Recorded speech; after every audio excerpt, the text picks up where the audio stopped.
রহস্যময় পারিবারিক অ্যাডভেঞ্চার গল্প।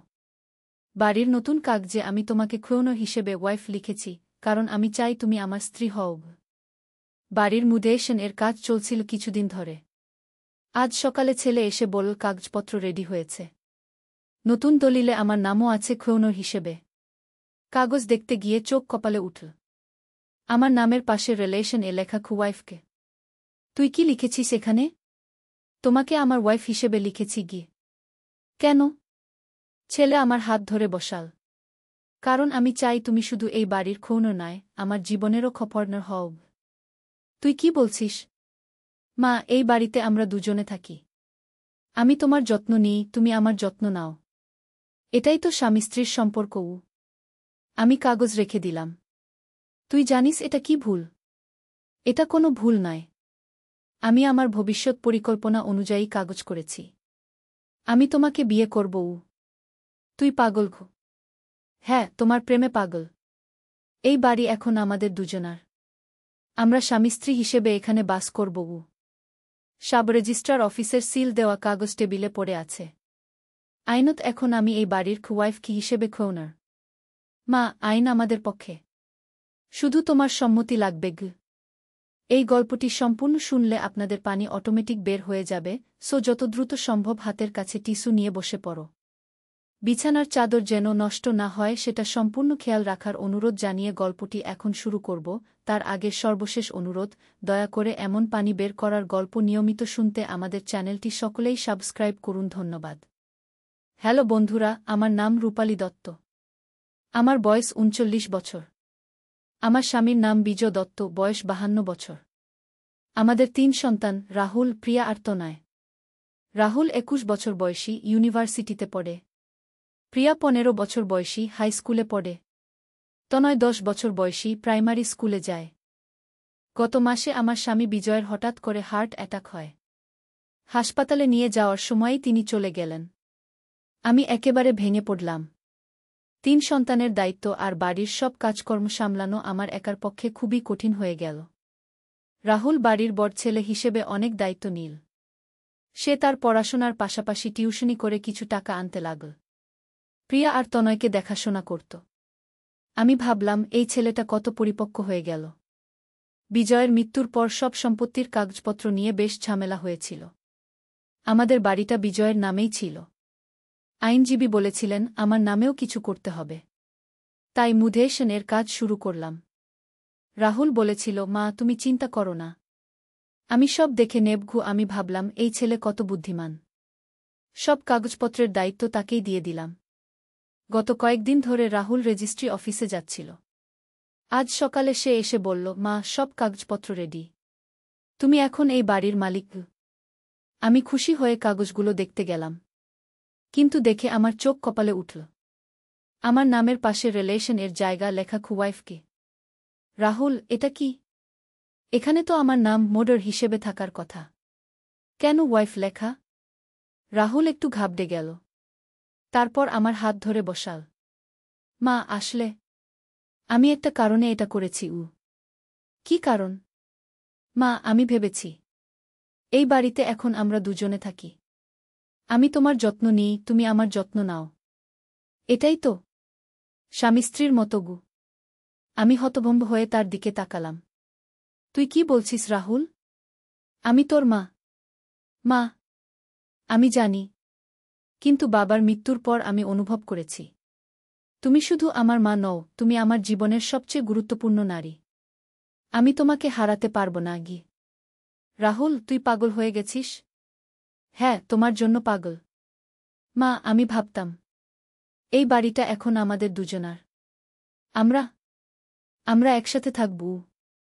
আমি কাগজ টেবিলে রেখে দিলাম। রাহুল, তুই জানিস এটা কত বড় ভুল? এটা কোনো ভুল নয় মা। আমি আমার ভবিষ্যতের পরিকল্পনা অনুযায়ী কাগজ করেছি।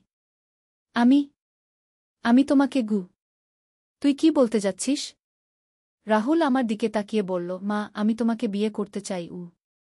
আমি প্রায় অজ্ঞান হয়ে যাওয়ার মতো অবস্থা। তুই কি বলছিস রাহুল? আমি তোর মা। এটা কি অন্যায়? মা, শোনো, আমি জানি এটা সমাজে গ্রহণযোগ্য নয়। কিন্তু আমি তোমার প্রতি যা অনুভব করি সেটা একটা মায়ের প্রতি ছেলের ভালোবাসার চেয়ে অনেক বেশি গু। আমার মাথা ঘুরছিল। এই ছেলেটা আমার গর্বের সন্তান। তার বাবার মৃত্যুর পর আমি তার উপর সব দায়িত্ব দিয়েছিলাম। আর সে? রাহুল, তুই কি বুঝিস? তুই কি বলছিস? হ্যাঁ মা, আমি সব বুঝি। আমি দেখেছি বাবার মৃত্যুর পর তুমি কত একা হয়ে গেছ। রাতে তুমি কাঁদো। আমি দেখেছি তুমি কত কষ্টে আছ। আমি চাই তোমার সেই কষ্ট দূর করতে গু। সাব রেজিস্ট্রারের অফিসের সিল দেওয়া কাগজ টেবিলে পড়ে আছে। আইনত এখন আমি এই বাড়ির ওয়াইফ কি হিসেবে ওনার। কি অদ্ভুত পরিস্থিতি। মা দেখো, আইন আমাদের পক্ষে। শুধু তোমার সম্মতি লাগবে গু। আমি উঠে দাঁড়ালাম। রাহুল, তুই নিশ্চয়ই মাথা খারাপ করেছিস। কি বলছিস তুই? রাহুল আমার হাত ধরতে চাইল। মা প্লিজ রেগে যেও না। আমি সত্যি কথাই বলছি। বাবার মৃত্যুর পর আমি বুঝেছি জীবনটা কত ছোট। আমি তোমাকে হারাতে চাই না গি। কিন্তু রাহুল গো। মা আমি জানি সমাজ আমাদের গ্রহণ করবে না। কিন্তু আমাদের কি সমাজের কথা ভাবতে হবে? আমরা কারো ক্ষতি করছি না গি। আমি রাহুলের দিকে তাকালাম। এই ছেলেটাকে আমি পেটে ধরেছি। আমার বুকের দুধ খাইয়ে বড় করেছি। আর আজ সে? রাহুল, আমার মাথা ঠিক নেই। আমি রেস্ট নিতে যাচ্ছি গু। মা তুমি একবার ভেবে দেখো। আমি কি বলছি গু? আমি রুম থেকে বেরিয়ে এলাম। কিন্তু রাহুলের কথাগুলো আমার মাথা থেকে যাচ্ছে না। সত্যি কথা, বিজয়ের মৃত্যুর পর আমি খুবই একা অনুভব করছি। রাত্রে একা বিছানায় শুয়ে ভাবি এখন আর কেউ নেই। রাহুল আমার প্রতি খুবই যত্নশীল হয়ে উঠেছে। সকালে আমার জন্য চা বানা। রাতে খাবার পর আমার সাথে বসে গল্প করে। আমার কোনো কষ্ট হলে সে দৌড়ে আসে। কিন্তু এটা তো মা-ছেলের স্বাভাবিক সম্পর্ক। এর বেশি কিছু হতে পারে না।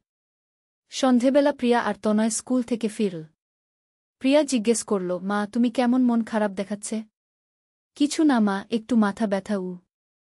তনয় এসে আমার কোলে বসল। মা আজ স্কুলে আমাদের বলেছে আগামী সপ্তাহে প্যারেন্টস মিটিং আছে। তুমি যাবে? হ্যাঁ বাবা, যাবু।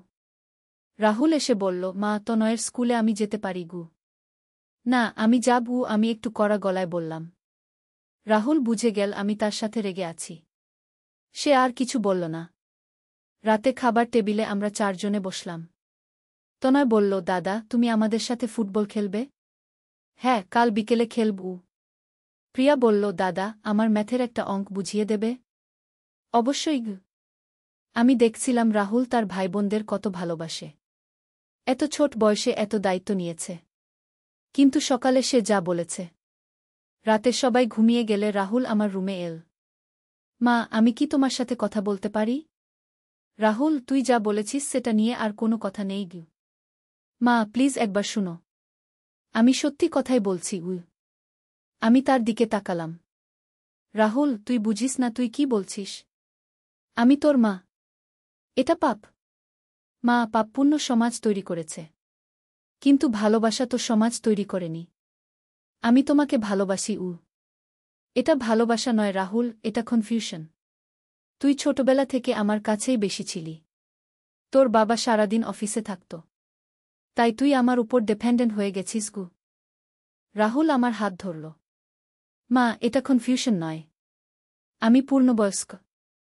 আমি বুঝি আমি কি চাই। আমি হাত সরিয়ে নিলাম। রাহুল তুই একটা মেয়ে খুঁজে নে। বিয়ে কর। নিজের সংসার কর। আমি অন্য কোনো মেয়েকে চাই না। আমি শুধু তোমাকে চাই। রাহুল এটা কি অন্যায় তুই বুঝিস না? রাহুল একটু চুপ থাকল। তারপর বলল, মা তুমি কি জানো আমি কত রাত জেগে তোমার কান্নার আওয়াজ শুনেছি? তুমি ভাবো আমি জানি না? বাবার মৃত্যুর পর তুমি কত একা হয়ে গেছ। আমার চোখে পানি এল। সত্যি কথা, রাত্রিবেলা আমি অনেক কাঁদি। বিজয়ের অভাব খুব লাগে। মা আমি তোমাকে একা থাকতে দিতে পারি না। আমি চাই তোমার পাশে থাকতে গু। তুই তো আছিস আমার পাশে গু। না মা আমি বলছি। সত্যিকারের পাশে। যেভাবে বাবা তোমার পাশে ছিল। আমি অবাক হয়ে তার দিকে তাকালাম। রাহুল তুই কি বলছিস? মা আমি বলছি। আমি তোমার স্বামী হতে চাই। আমার সারা শরীর কাঁপতে লাগল। রাহুল, তুই পাগল। আমি তোর মা। মা, প্লিজ রেগে যেও না। আমি জানি এটা অস্বাভাবিক শোনাচ্ছে, কিন্তু আমার মনে হয় এটাই ঠিক। আমি উঠে দাঁড়ালাম। রাহুল, তুই আমার রুম থেকে বের হয়ে যা। আমি তোর সাথে এসব নিয়ে কোনো কথা বলবো না গি। মা, তুমি একটু ভেবে দেখো গু। বের হয়ে যা। রাহুল বেরিয়ে গেল। আমি দরজা বন্ধ করে দিলাম। আমার মাথা খারাপ হয়ে যাওয়ার মতো অবস্থা। এ কি হচ্ছে? আমার নিজের ছেলে। পরের দিন সকালে আমি রাহুলের সাথে কথা বলিনি। সে চা বানিয়ে দিয়েছিল, কিন্তু আমি খাইনি। সে বুঝে গেছে আমি রেগে আছি। প্রিয়া জিজ্ঞেস করল, মা, তুমি আর দাদার মধ্যে কি হয়েছে? তোমরা দুজনে কথা বলছো না কেন? কিছু না মা, একটু মনোমালিন্য হয়েছে গি। তনয় বলল, মা, দাদা কাল রাতে কাঁদছিল। আমি শুনেছি গু। আমার মন খারাপ হয়ে গেল। রাহুল কাঁদছিল আমার জন্য? বিকেলে রাহুল অফিস থেকে ফিরে এসে আমার কাছে এল। মা, আমি তোমার কাছে ক্ষমা চাইতে এসেছি। আমি তার দিকে তাকালাম। মা, আমি ভুল বলেছি। আমার এসব বলা উচিত হয়নি গু। তাহলে? আমি কাগজপত্র ঠিক করে দেব। আমি রেজিস্ট্রি অফিসে গিয়ে বলব যে ভুল হয়েছে গু। আমি একটু স্বস্তি পেলাম। হ্যাঁ, সেটাই ভালো। কিন্তু মা, একটা কথা বলি। কি? আমি যা বলেছি সেটা আমার সত্যিকারের অনুভূতি। আমি মিথ্যে বলিনি গু। আমি আর কিছু বললাম না। পরের দিন রাহুল রেজিস্ট্রি অফিসে গেল। সন্ধেবেলা ফিরে এসে বলল, মা, আমি কাগজ সংশোধন করার জন্য আবেদন করেছি। কিছুদিনের মধ্যে ঠিক হয়ে যাবে গু। ভালো। কিন্তু রাহুলের মুখ দেখে মনে হচ্ছিল সে খুশি নয়। সে যেন জোর করে হাসার চেষ্টা করছে। সেই রাতে আমি ভাবছিলাম, রাহুল সত্যিই আমার প্রতি এরকম অনুভব করে? নাকি এটা শুধু বিভ্রম? বিজয়ের মৃত্যুর পর রাহুল সত্যিই খুব পরিবর্তন হয়েছে। সে আমার যত্ন নেওয়ার চেষ্টা করে। আমার কষ্ট দেখলে সে কষ্ট পায়। কিন্তু এটা তো স্বাভাবিক। একটা ছেলে তার মায়ের যত্ন নেবে। এর বেশি কিছু নয়। আমি ঘুমানোর চেষ্টা করলাম। কিন্তু রাহুলের কথাগুলো আমার মাথায় ঘুরপাক খেতে লাগল। দিন কয়েক পর একটা অদ্ভুত ঘটনা ঘটল। আমি রাতে রান্নাঘরে পানি খেতে গিয়েছিলাম। সেখানে রাহুলকে দেখলাম। সে একা একা বসে কাঁদছে। আমি তার কাছে গেলাম। রাহুল, তুই কাঁদছিস কেন? সে তাড়াতাড়ি চোখ মুছল। কিছু না মা। বল, কি হয়েছে? রাহুল আমার দিকে তাকাল। তার চোখে অনেক কষ্ট। মা, আমি তোমার কাছে সত্যি কথা বলেছিলাম। কিন্তু তুমি আমাকে ভুল বুঝেছ। রাহুল। না মা, আমাকে বলতে দাও। আমি তোমাকে সত্যিই ভালোবাসি। কিন্তু আমি বুঝতে পারছি এটা সমাজে গ্রহণযোগ্য নয় গি। আমি তার পাশে বসলাম। মা, আমি কি করব? এই অনুভূতি আমার মন থেকে যাচ্ছে না গি। আমি বুঝতে পারছিলাম রাহুল সত্যিই কষ্টে আছে। রাহুল, তুই একটা সাইকোলজিস্টের কাছে যা। তার সাথে কথা বল। মা, আমার কোনো মানসিক সমস্যা নেই। আমি ঠিক আছি। কিন্তু রাহুল, এই অনুভূতিটা এই অনুভূতিটা সত্যিকারের মা। আমি তোমাকে একজন নারী হিসেবে দেখি। আমি চুপ করে রইলাম। মা, আমি জানি তুমি আমাকে বুঝবে না। কিন্তু আমি আর পারছি না গিয়ে। তুই কি করবি? আমি এই শহর ছেড়ে চলে যাব মা। দূরে কোথাও চাকরি খুঁজব। তোমার থেকে দূরে থাকলে হয়তো এই অনুভূতি কমে যাবে গিয়ে। আমার বুকটা ধক করে উঠল। তুই চলে যাবি? প্রিয়া আর তনয়কে ছেড়ে? মা, আমি যদি এখানে থাকি তাহলে আমি আর নিজেকে সামলাতে পারব না। আমি তোমার কষ্টের কারণ হতে চাই না গিয়ে। আমি বুঝতে পারছিলাম রাহুল সত্যিই কষ্ট পাচ্ছে। সে তার অনুভূতিকে লুকানোর চেষ্টা করছে। রাহুল, তুই একটু ধৈর্য ধর। সময়ের সাথে সব ঠিক হয়ে যাবে। না মা, সময়ের সাথে এটা আরও বাড়ছে। আমি প্রতিদিন তোমাকে দেখি আর মন খারাপ হয় গিয়ে। আমি তার মাথায় হাত দিলাম। রাহুল, তুই আমার ছেলে। আমি তোকে ছেড়ে দিতে পারব না গিয়ে। রাহুল আমার হাত ধরল। মা, তাহলে আমার সমস্যার সমাধান কি? আমি কিছু বলতে পারলাম না। সত্যি কথা, আমি নিজেও বিভ্রান্ত। পরের দিন সকালে আমি ভাবছিলাম, রাহুলের কথাগুলো আমার মনে আসছে। সে সত্যিই আমার জন্য এত কষ্ট পাচ্ছে। দুপুরে রাহুল অফিস থেকে ফোন করল। মা, আমি আজ একটু দেরি করে আসব। একটা কাজ আছে কি? কি কাজ? একটা ইন্টারভিউ আছে ঢাকার একটা কোম্পানিতে গু। আমার মন খারাপ হয়ে গেল। সে সত্যিই চলে যাওয়ার প্রস্তুতি নিচ্ছে। সন্ধেবেলা রাহুল ফিরে এল। তার মুখে হাসি। কেমন গেল ইন্টারভিউ? ভালো গেছে মা। হয়তো চাকরিটা পেয়ে যাব। প্রিয়া বলল, দাদা তুমি কোথায় যাবে? ঢাকায় একটা চাকরি হতে পারে কি? তনয় বলল, দাদা তুমি আমাদের ছেড়ে যাবে? রাহুলের মুখ মলিন হয়ে গেল। না বাবু, যাব না। ভাবছি শুধু কিন্তু আমি বুঝতে পারছিলাম সে যেতে চায়। রাতে আমি রাহুলকে ডেকে বললাম, তুই সত্যিই যেতে চাস? মা, আমার মনে হয় এটাই ভালো হবে গু। কিন্তু প্রিয়া আর তনয়? তারা তোমার কাছে থাকবে। আমি মাসে একবার আসব। আমি বুঝলাম রাহুলের সিদ্ধান্ত পাকা। রাহুল, তুই যদি সত্যিই যেতে চাস তাহলে আমি তোকে আটকাব না। কিন্তু একটা কথা মনে রাখিস গু। কি মা? তুই আমার ছেলে। তুই যেখানেই থাক আমি তোর জন্য দোয়া করব। তোর ভালো হোক, এটাই আমি চাই গু। রাহুলের চোখে পানি এল। সে আমার পায়ে মাথা রাখল। মা, আমি তোমাকে কষ্ট দিতে চাইনি। কিন্তু আমার আর উপায় নেই গু। আমি তার মাথায় হাত বুলিয়ে দিলাম। তুই কোনো কষ্ট দিসনি বাবা। তুই আমার গর্ব। সেই রাতে আমি অনেক ভাবলাম, রাহুল চলে গেলে আমি কেমন থাকব? প্রিয়া আর তনয়কে একা সামলাব কিভাবে? কিন্তু আমি বুঝতে পারছিলাম রাহুলের জন্য এটাই ভালো হবে। সে নিজের জীবন গড়ুক। একটা ভালো মেয়ে খুঁজে নিক। এক সপ্তাহ পর রাহুলের চাকরি কনফার্ম হয়ে গেল। তাকে পরের মাসে ঢাকায় যেতে হবে। প্রিয়া আর তনয় খুব কান্নাকাটি করল। তারা বুঝতে পারছে না দাদা কেন যাচ্ছে। রাহুল তাদের বোঝানোর চেষ্টা করল, আমি ভালো চাকরি পেয়েছি। এটা আমাদের সবার জন্য ভালো হবে গু। কিন্তু আমি জানি সে সত্যিকারের কারণ। যাওয়ার আগের রাতে রাহুল আমার কাছে এল। মা, আমি কাল চলে যাচ্ছি গু। হ্যাঁ জানি গু। মা, আমি তোমার কাছে একটা প্রতিশ্রুতি চাই গু। কি? তুমি তোমার যত্ন নেবে। অসুস্থ হলে ডাক্তারের কাছে যাবে। কোনো কষ্ট হলে আমাকে ফোন করবে গি। করবও। আর মা, তুমি নতুন করে বিয়ে করার কথা ভাবতে পারো? আমি অবাক হয়ে তার দিকে তাকালাম। আমি সিরিয়াস মা। তুমি এখনো যুবতী। তোমার একা থাকার দরকার নেই গি। রাহুল, তুই কি বলছিস? মা, আমি জানি এটা শুনতে অদ্ভুত লাগছে। কিন্তু আমি চাই তুমি খুশি থাকগু। আমার মনে হল রাহুল সত্যিই পরিপক্ক হয়ে গেছে। পরের দিন সকালে রাহুল ট্রেনে করে ঢাকার উদ্দেশ্যে রওনা দিল। স্টেশনে আমরা সবাই গেলাম। তনয় কাঁদতে কাঁদতে বলল, দাদা তুমি তাড়াতাড়ি ফিরে এসো। প্রিয়া বলল, দাদা আমরা তোমাকে খুব মিস করব। রাহুল তাদের জড়িয়ে ধরল।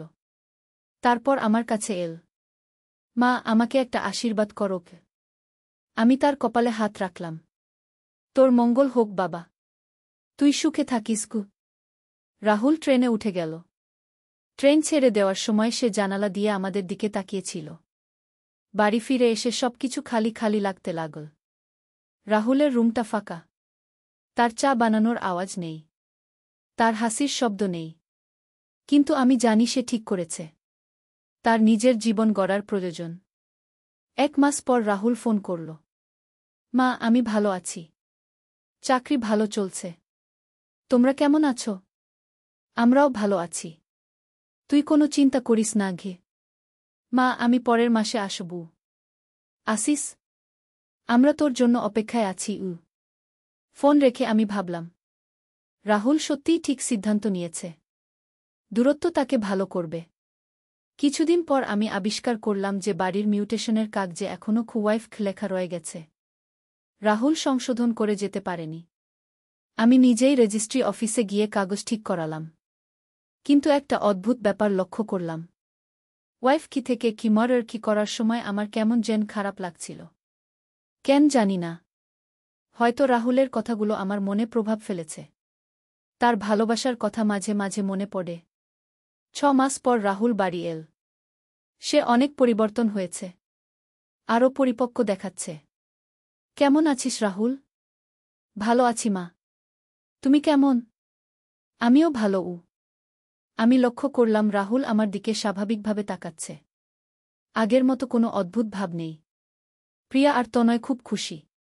তারা দাদার সাথে গল্প করছে, খেলছে। রাতে রাহুল আমার সাথে কথা বলল। মা, আমি এখন অনেক ভালো আছি। তাই নাকি? হ্যাঁ। দূরত্ব সত্যিই ভালো করেছে। আমি এখন স্বাভাবিক অনুভব করি। আমি খুশি হলাম। আর মা, আমি একটা মেয়েকে পছন্দ করেছি। আমার খুশি আরও বেড়ে গেল। সত্যি? কে সে? আমাদের অফিসে কাজ করে। নাম সৃজনী। খুব ভালো মেয়ে কি? তুই তার সাথে কথা বলেছিস? হ্যাঁ। আমরা বন্ধু হয়েছি। ভবিষ্যতে হয়তো। আমি হেসে বললাম, তাহলে তাড়াতাড়ি বিয়ে করে ফেলবো। মা, তোমার সাথে একটা কথা ছিল। সৃজনীর বাবা মা তোমার সাথে কথা বলতে চান। অবশ্যই। আমি কথা বলবো। আমি বুঝলাম রাহুল সত্যিই সুস্থ হয়ে গেছে। সে এখন একটা স্বাভাবিক জীবন চায়। পরের মাসে সৃজনীর বাবা মা আমাদের বাড়িতে এলেন। তারা খুব ভালো মানুষ। সৃজনীও এসেছিল। সুন্দর, ভদ্র একটা মেয়ে। রাহুলের সাথে তার খুব ভালো বোঝাপড়া। বিয়ে ঠিক হয়ে গেল। আগামী বছর বিয়ে হবে। আমি খুব খুশি। রাহুল একটা ভালো মেয়ে পেয়েছে। তার জীবন এখন ঠিক পথে। বিয়ের দিন আমি রাহুলকে বললাম, বাবা, তুই খুব ভালো সিদ্ধান্ত নিয়েছিলি। দূরে গিয়ে নিজেকে ঠিক করেছিস কি? রাহুল আমার হাত ধরল। মা, তোমার দোয়া আছে বলেই আমি ঠিক পথ পেয়েছি। তোর সুখই আমার সুখ। আজ রাহুল আর সৃজনী খুব সুখে আছে। তাদের একটা ছোট মেয়েও হয়েছে। আমি ভাবি, জীবনে কখনো কখনো এমন কিছু ঘটনা ঘটে যা আমাদের বিভ্রান্ত করে। কিন্তু সময় আর ধৈর্য সব ঠিক করে দেয়া। রাহুল যখন অদ্ভুত কথা বলেছিল তখন আমি খুব চিন্তিত হয়েছিলাম। কিন্তু সে নিজেই বুঝে নিয়েছিল যে এটা ঠিক নয়। এখন আমি নিশ্চিত যে পারিবারিক ভালোবাসার সীমা থাকে। আর সেই সীমা মানা জরুরি। রাহুল এখন একজন ভালো স্বামী, ভালো বাবা। সে তার স্ত্রী আর মেয়েকে নিয়ে খুশি। আমিও খুশি যে আমার ছেলে ঠিক পথে আছে। গল্পের শেষ। এই গল্পটি দেখাচ্ছে যে কিভাবে পারিবারিক সমস্যার সমাধান হতে পারে। রাহুলের বিভ্রান্তি ছিল সাময়িক, যা সময় আর দূরত্ব দিয়ে ঠিক হয়ে গেছে। এখন সে একটি স্বাভাবিক, সুখী জীবনযাপন করছে। ট্যাক্সিতে উঠতেই ড্রাইভার ভাই জিজ্ঞেস করল, ভাই, এই সুন্দর বুটাকে নিয়ে কোথায় যাবেন? আমি চমকে উঠলাম, কিন্তু ছেলে হেসে বলল, শপিং মলে যাব, বউয়ের জন্য কেনাকাটা করব। আমি তার দিকে অবাক চোখে তাকালাম। ড্রাইভার ভাই বলল, বাহ, কত ভালো স্বামী। বউয়ের যত্ন নেন। আমি কিছু বলতে চাইলাম, কিন্তু ছেলে আমার হাত চেপে ধরল। সে ড্রাইভার ভাইয়ের সাথে গল্প করতে লাগল, জি হ্যাঁ, আমার বউ খুব সুন্দর। আমি ওর খুব যত্ন নিই। আমার গলা শুকিয়ে গেল। ড্রাইভার ভাই আয়নায় আমাদের দিকে তাকিয়ে বলল, আপনারা খুব সুন্দর জুটি। ছেলে আমার কাঁধে হাত রেখে বলল, জি, আমরা খুব খুশি। আমি নড়তে পারছিলাম না। ড্রাইভার ভাই জিজ্ঞেস করল, কতদিন হলো বিয়ে? ছেলে উত্তর দিল, এখনো হয়নি, শীঘ্রই হবে। আমি রেগে গিয়ে তার দিকে তাকালাম। সে আমার কানে ফিসফিস করে বলল, মা, সবাই ভাবছে আমরা কাপল। তুমি আর প্রতিবাদ করো না। ড্রাইভার ভাই বলল, বিয়েটা তাড়াতাড়ি করে ফেলুন। ভালো জুটি। ছেলে হাসতে হাসতে বলল, জি অবশ্যই। আমার হৃদস্পন্দন বেড়ে গেল। সে আমার হাত ধরে বলল, দেখলে মা, সবাই বলছে আমরা পারফেক্ট। এই গল্পটি সম্পূর্ণ শুনলে আপনাদের পানি অটোমেটিক বের হয়ে যাবে, সো যত দ্রুত সম্ভব হাতের কাছে টিস্যু নিয়ে বসে পড়ো। বিছানার চাদর যেন নষ্ট না হয় সেটা সম্পূর্ণ খেয়াল রাখার অনুরোধ জানিয়ে গল্পটি এখন শুরু করব। তার আগে সর্বশেষ অনুরোধ, দয়া করে এমন পানি বের করার গল্প নিয়মিত শুনতে আমাদের চ্যানেলটি সকলেই সাবস্ক্রাইব করুন। ধন্যবাদ। হ্যালো বন্ধুরা, আমার নাম নীলিমা দাস। আমার বয়স ৪১ বছর। আমার স্বামীর নাম প্রদীপ দাস, বয়স ৫০ বছর। আমাদের ২ সন্তান, তানভীর আর রুমা। তানভীর ২১ বছর বয়সী, ভার্সিটিতে পড়ে। রুমা ১৪ বছর বয়সী, নবম শ্রেণীতে পড়ে। আজকে যে ঘটনা আপনাদের বলবো সেটা আমার জীবনের সবচেয়ে অদ্ভুত আর রহস্যময় ঘটনা। এই ঘটনা আমাদের সবার জীবন পাল্টে দিয়েছে। সেদিন ছিল শীতের সকাল। তানভীর এসেছে বিশ্ববিদ্যালয়ের ছুটিতে। সে আমার খুব কাছের। আমাদের মধ্যে বন্ধুর মতো সম্পর্ক। সেদিন সে বলল, মা, আমার সাথে একটা জায়গায় যাবে? খুব জরুরি। আমি জিজ্ঞেস করলাম, কোথায়? সে বলল, এখন বলতে পারবো না, গেলেই বুঝতে পারবে। আমি রাজি হয়ে গেলাম। তানভীর একটা ট্যাক্সি ডাকল। ট্যাক্সিতে উঠতেই সেই ড্রাইভার ভাই আমাদেরকে স্বামী-স্ত্রী ভেবে নিল। তানভীর আমার কানে ফিসফিস করে বলল, মা, এখন কিছু বলো না। পরে বুঝতে পারবে কেন। ট্যাক্সি চলতে লাগল শহরের বাইরের দিকে। আমার মন খারাপ লাগছিল। ড্রাইভার ভাই আমাদের নিয়ে নানা রকম কথা বলতে লাগল। তানভীর সব প্রশ্নের উত্তর দিতে লাগল আমাদের স্বামী-স্ত্রী ভেবে। আমি অস্বস্তি বোধ করছিলাম কিন্তু কিছু বলতে পারছিলাম না। প্রায় 1 ঘণ্টা যাওয়ার পর আমরা একটা অচেনা জায়গায় পৌঁছলাম। সেখানে একটা পুরাতন বাড়ি। দেখতে অনেকটা ভুতুড়ে। তানভীর ড্রাইভার ভাইকে পয়সা দিয়ে নামিয়ে দিল। আমি জিজ্ঞেস করলাম, তানভীর, এখানে কেন এলাম? এই বাড়িটা কার? তানভীর বলল, মা, এটা আমাদের পূর্বপুরুষদের বাড়ি। এখানে একটা গুপ্তধন লুকানো আছে। আমি গত কয়েক মাস ধরে এই বিষয়ে গবেষণা করছি। আমি অবাক হয়ে বললাম, কি বলছো তুমি? আমরা তো এই এলাকার কেউ নই। তানভীর একটা পুরাতন কাগজ বের করে দেখাল। সেখানে আমাদের পারিবারিক বংশলতিকা লেখা। 300 বছর আগের ইতিহাস। আমি পরে অবাক হয়ে গেলাম। মা, আমাদের পূর্বপুরুষ নবাব আলমগীর খানের খাজানাদার ছিলেন। ব্রিটিশদের হাত থেকে বাঁচানোর জন্য তিনি অনেক স্বর্ণ এই বাড়িতে লুকিয়ে রেখেছিলেন। আমি বিশ্বাস করতে পারছিলাম না। কিন্তু কাগজপত্র দেখে মনে হচ্ছিল সত্যি। আমরা বাড়ির ভেতরে গেলাম। পুরাতন আসবাবপত্র ধুলোময়লায় ভরা। তানভীর টর্চলাইট জ্বালিয়ে চারপাশ দেখতে লাগল। মা, এই কাগজ অনুযায়ী গুপ্তধন লুকানো আছে ভূগর্ভে। আমাদের খুঁজে বের করতে হবে। আমি ভয় পেয়ে গেলাম। তানভীর, এসব কি করছ? বাড়ি চলো। কিন্তু তানভীর শুনল না। সে ঘরের মেঝে পরীক্ষা করতে লাগল। হঠাৎ করে একটা জায়গায় টোকা মারতেই খোপ খোপ আওয়াজ এল। মা, এখানে নিচে কিছু আছে। আমরা মেঝের সেই অংশ খুঁড়তে শুরু করলাম। খানিকক্ষণ খোঁড়ার পর একটা লোহার সিন্দুক বের হল। আমার হাত কাঁপছিল। তানভীর সিন্দুক খুল। ভেতরে অনেক পুরাতন স্বর্ণের গহনা, মুদ্রা আর দামি পাথর। মা, আমরা ধনী হয়ে গেছি, তানভীর চিৎকার করে বলল। কিন্তু আমার মন ভাল লাগছিল না। মনে হচ্ছিল কিছু একটা ভুল হয়ে যাচ্ছে। হঠাৎ করে বাড়ির দরজায় আওয়াজ এল। কেউ আসছে। আমরা ভয় পেয়ে গেলাম। কে সেখানে? একটা কর্কশ গলার আওয়াজ এল। তানভীর দ্রুত সিন্দুক বন্ধ করে লুকিয়ে রাখল। আমরা চুপচাপ দাঁড়িয়ে রইলাম। একজন বয়স্ক লোক ভেতরে এল। তার চেহারা ভয়ঙ্কর। লম্বা দাড়ি, এলোমেলো চুল। তোমরা এখানে কি করছ? তিনি রেগে জিজ্ঞেস করলেন। তানভীর সাহস করে বলল, আঙ্কেল, আমরা একটু ঘুরতে এসেছি। ঘুরতে? এই জায়গায়? তোমরা জানো এখানে কি আছে? আমি ভয়ে তানভীরের হাত ধরলাম। বৃদ্ধ লোকটি বলল, আমি এই বাড়ির রক্ষক। 30 বছর ধরে এখানে আছি। এই বাড়িতে অনেক রহস্য আছে। কি রহস্য? তানভীর জিজ্ঞেস করল।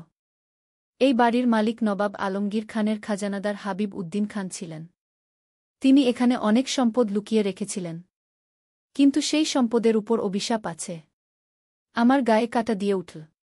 কি অভিশাপ? আমি জিজ্ঞেস করলাম। যে ব্যক্তি এই সম্পদ অবৈধভাবে নেবে তার উপর দুর্ভাগ্য নেমে আসবে। তবে যদি সেই পরিবারেরই কেউ হয় তাহলে অভিশাপ কাজ করবে না। তানভীর তৎক্ষণাৎ কাগজপত্র বের করে দেখাল। বৃদ্ধ লোকটি কাগজ দেখে অবাক হয়ে গেলেন। তোমরা সত্যিই হাবিব উদ্দিন খানের বংশধর? জি আঙ্কেল। আমার মায়ের পরিবার এই খান বংশের। বৃদ্ধ লোকটি আমার দিকে তাকিয়ে বলল, আপনার মুখের গঠন দেখে মনে হচ্ছে আপনি সত্যিই এই পরিবারের। আমি বিস্মিত হয়ে বললাম, কিন্তু আমার বাবা মা কখনো এসব বলেননি। অনেক পরিবারই তাদের ইতিহাস ভুলে যায়। কিন্তু রক্তের টান কখনো মিথ্যা হয় না। তানভীর বলল, আঙ্কেল, আমরা যদি এই সম্পদ নিই তাহলে কি সমস্যা হবে? যদি তোমরা সত্যি এই পরিবারের হও তাহলে কোনো সমস্যা নেই। কিন্তু তোমাদের প্রমাণ করতে হবে যে তোমরা সত্যিই এই রক্তের। কিভাবে প্রমাণ করব? বৃদ্ধ লোকটি আমাদের ভূগর্ভস্থ একটা কক্ষে নিয়ে গেল। সেখানে একটা পুরাতন আয়না। তিনি বলল, এই আয়নায় শুধুমাত্র সত্যিকারের বংশধররা তাদের পূর্বপুরুষদের দেখতে পাবে। আমি সন্দেহের সাথে আয়নার দিকে তাকালাম। প্রথমে কিছুই দেখতে পেলাম না। তারপর ধীরে ধীরে আয়নায় একটা অস্পষ্ট মূর্তি দেখা গেল। একজন সম্ভ্রান্ত পুরুষ, দামি পোশাক পরা। তিনি আমার দিকে তাকিয়ে মাথা নেড়ে সম্মতি জানালেন। তানভীরও আয়নার দিকে তাকাল। সেও একই ব্যক্তিকে দেখতে পেল। বৃদ্ধ লোকটি খুশি হয়ে বলল, এবার আমি নিশ্চিত। তোমরা সত্যিই হাবিব উদ্দিন খানের বংশধর। আমরা সিন্দুক খুলে সব সম্পদ দেখলাম। সেখানে অগণিত স্বর্ণমুদ্রা, হীরা, মানিক, পান্না আর অনেক দামি গহনা। এই সম্পদ তোমাদের বৈধ অধিকার। তোমরা এগুলো নিয়ে যেতে পারো। কিন্তু তানভীর বলল, আঙ্কেল, আমরা সব একসাথে নিয়ে যেতে পারব না। এগুলো এখানেই থাক। আমরা প্রয়োজন অনুযায়ী নিয়ে যাব। বৃদ্ধ লোকটি সম্মতি দিল। তিনি বলল, আমি এখানে আছি। তোমাদের যখন প্রয়োজন হবে এসে নিয়ে যাবে। আমরা কিছু স্বর্ণমুদ্রা নিয়ে বাড়ি ফিরলাম। সেদিন রাতে আমার স্বামী প্রদীপকে সব কিছু বললাম। প্রদীপ প্রথমে বিশ্বাস করতে পারল না। কিন্তু স্বর্ণমুদ্রা দেখে সে অবাক হয়ে গেল। পরের দিন আমরা একটা জুয়েলার্স শপে গিয়ে মুদ্রাগুলো পরীক্ষা করালাম। দোকানদার বলল, এগুলো ৩০০ বছরের পুরাতন খাঁটি স্বর্ণের মুদ্রা।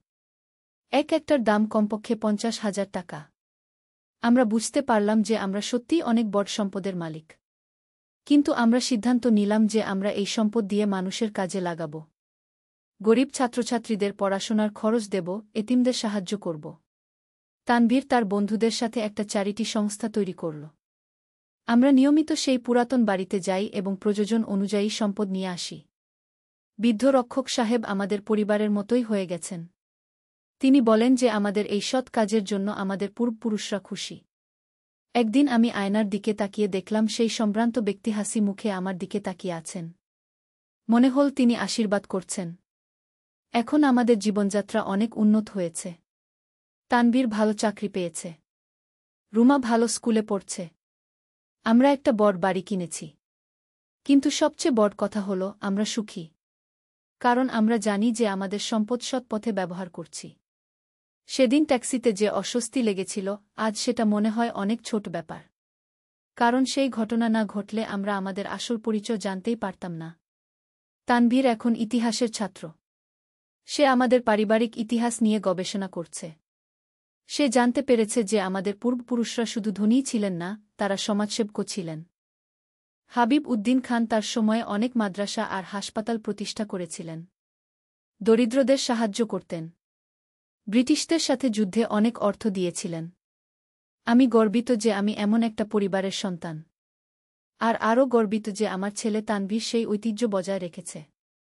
গত মাসে আমরা সেই এলাকায় একটা স্কুল প্রতিষ্ঠা করেছি। গরিব বাচ্চারা সেখানে বিনামূল্যে পড়াশোনা করতে পারছে। বৃদ্ধ রক্ষক সাহেব বলেছেন যে আমাদের এই কাজের জন্য আমাদের পূর্বপুরুষদের আত্মা শান্তি পেয়েছে। আসলে জীবনে কখন যে কি ঘটবে কেউ জানে না। সেদিন ট্যাক্সিতে ড্রাইভার ভাই যখন আমাদের স্বামী স্ত্রী ভাবছিল, তখন আমি ভাবিনি যে এই ছোট ঘটনা আমাদের জীবন পাল্টে দেবে। তানভীরের বুদ্ধি আর সাহসের জন্য আজ আমরা আমাদের আসল পরিচয় জানতে পেরেছি। জানতে পেরেছি যে আমরা একটা সম্ভ্রান্ত পরিবারের বংশধর। এখন আমি প্রতিদিন সেই পুরাতন বাড়ির কথা ভাবি। সেই রহস্যময় আয়নার কথা ভাবি। সেই বৃদ্ধ রক্ষকের কথা ভাবি। আমার মনে হয় জীবনের সব কিছুরই একটা কারণ আছে। সেদিন যদি তানভীর আমাকে সেখানে নিয়ে না যেত, তাহলে আমরা কখনোই জানতে পারতাম না যে আমাদের এত বড় সম্পদ আছে। এখন আমি বুঝতে পারি যে কেন ছোটবেলা থেকেই আমার পুরাতন জিনিসের প্রতি অদ্ভুত একটা টান ছিল। কেন পুরাতন বইপত্র, মুদ্রা দেখলে আমার ভাল লাগত। হয়তো রক্তের মধ্যেই সেই টান লুকিয়েছিল। আমাদের পূর্বপুরুষদের স্মৃতি আমাদের রক্তে মিশেছিল। রুমাও এখন এই ইতিহাস জানার পর খুব গর্বিত। সে তার স্কুলের বন্ধুদের কাছে আমাদের পারিবারিক ইতিহাস নিয়ে গর্ব করে। প্রদীপ এখন অনেক খুশি। সে বলে যে আমাদের এই সৌভাগ্যের জন্য আল্লাহর শুকরিয়া আদায় করতে হবে। আমরা এখন নিয়মিত দান খরাত করি। এতিমখানায় যাই। গরিব মানুষদের সাহায্য করি। বৃদ্ধ রক্ষক সাহেব বলেন যে এভাবে চললে আমাদের বংশ চিরকাল সমৃদ্ধ থাকবে। কারণ আমরা সৎ পথে সম্পদ ব্যবহার করছি। আমি প্রতিদিন আল্লাহর কাছে শুকরিয়া আদায় করি। কারণ তিনি আমাদের এত বড় সৌভাগ্য দিয়েছেন। এই গল্পের মাধ্যমে আমি বোঝাতে চাই যে জীবনে হতাশ হওয়ার কিছু নেই। কখনো জানা যায় না কখন ভাগ্য ঘুরে যায়।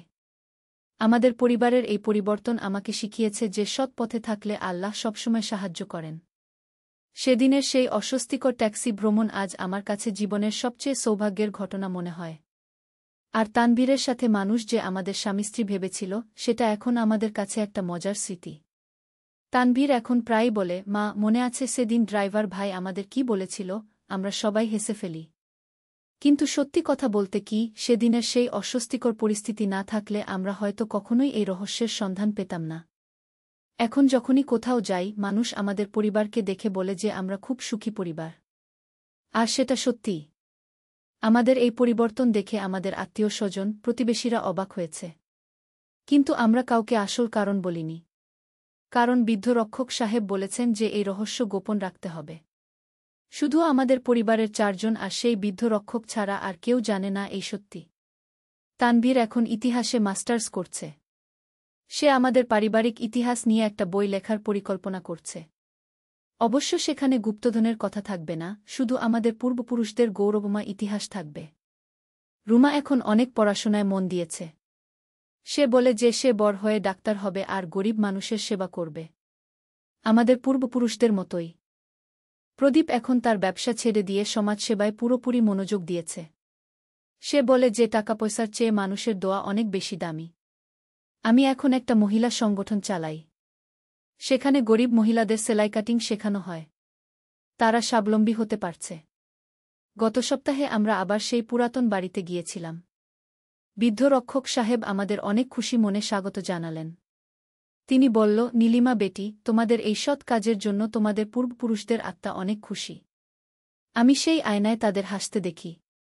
আমরা সেদিন আরও কিছু স্বর্ণমুদ্রা নিয়ে এলাম। সেই টাকা দিয়ে আমরা একটা এতিমখানা প্রতিষ্ঠা করার পরিকল্পনা করছি। তানভীর বলল, মা, মনে হচ্ছে আমাদের পুরো জীবনটাই পাল্টে গেছে। সেদিনের সেই ট্যাক্সি যাত্রা না থাকলে আমরা কখনোই এই সত্য জানতে পারতাম না। আমি বললাম, হ্যাঁ বেটা, জীবনের সব কিছুরই একটা কারণ আছে। আল্লাহ হয়তো এভাবেই আমাদের পথ দেখিয়েছেন। সেদিন রাতে আমি একটা অদ্ভুত স্বপ্ন দেখলাম। স্বপ্নে দেখলাম সেই সম্ভ্রান্ত ব্যক্তি, আমাদের পূর্বপুরুষ হাবিব উদ্দিন খান। তিনি আমার দিকে তাকিয়ে হাসছেন। তিনি বলল, মা নীলিমা, তুমি আমাদের বংশের গৌরব রক্ষা করেছ। তোমার এই সৎ কাজের জন্য আমাদের পুরো বংশ গর্বিত। আমি বললাম, দাদাজান, আমরা আপনাদের পথই অনুসরণ করছি। তিনি বলল, এভাবেই চলতে থাকো। তোমাদের বংশ চিরকাল সমৃদ্ধ থাকবে। কারণ তোমরা সৎ পথে আছো।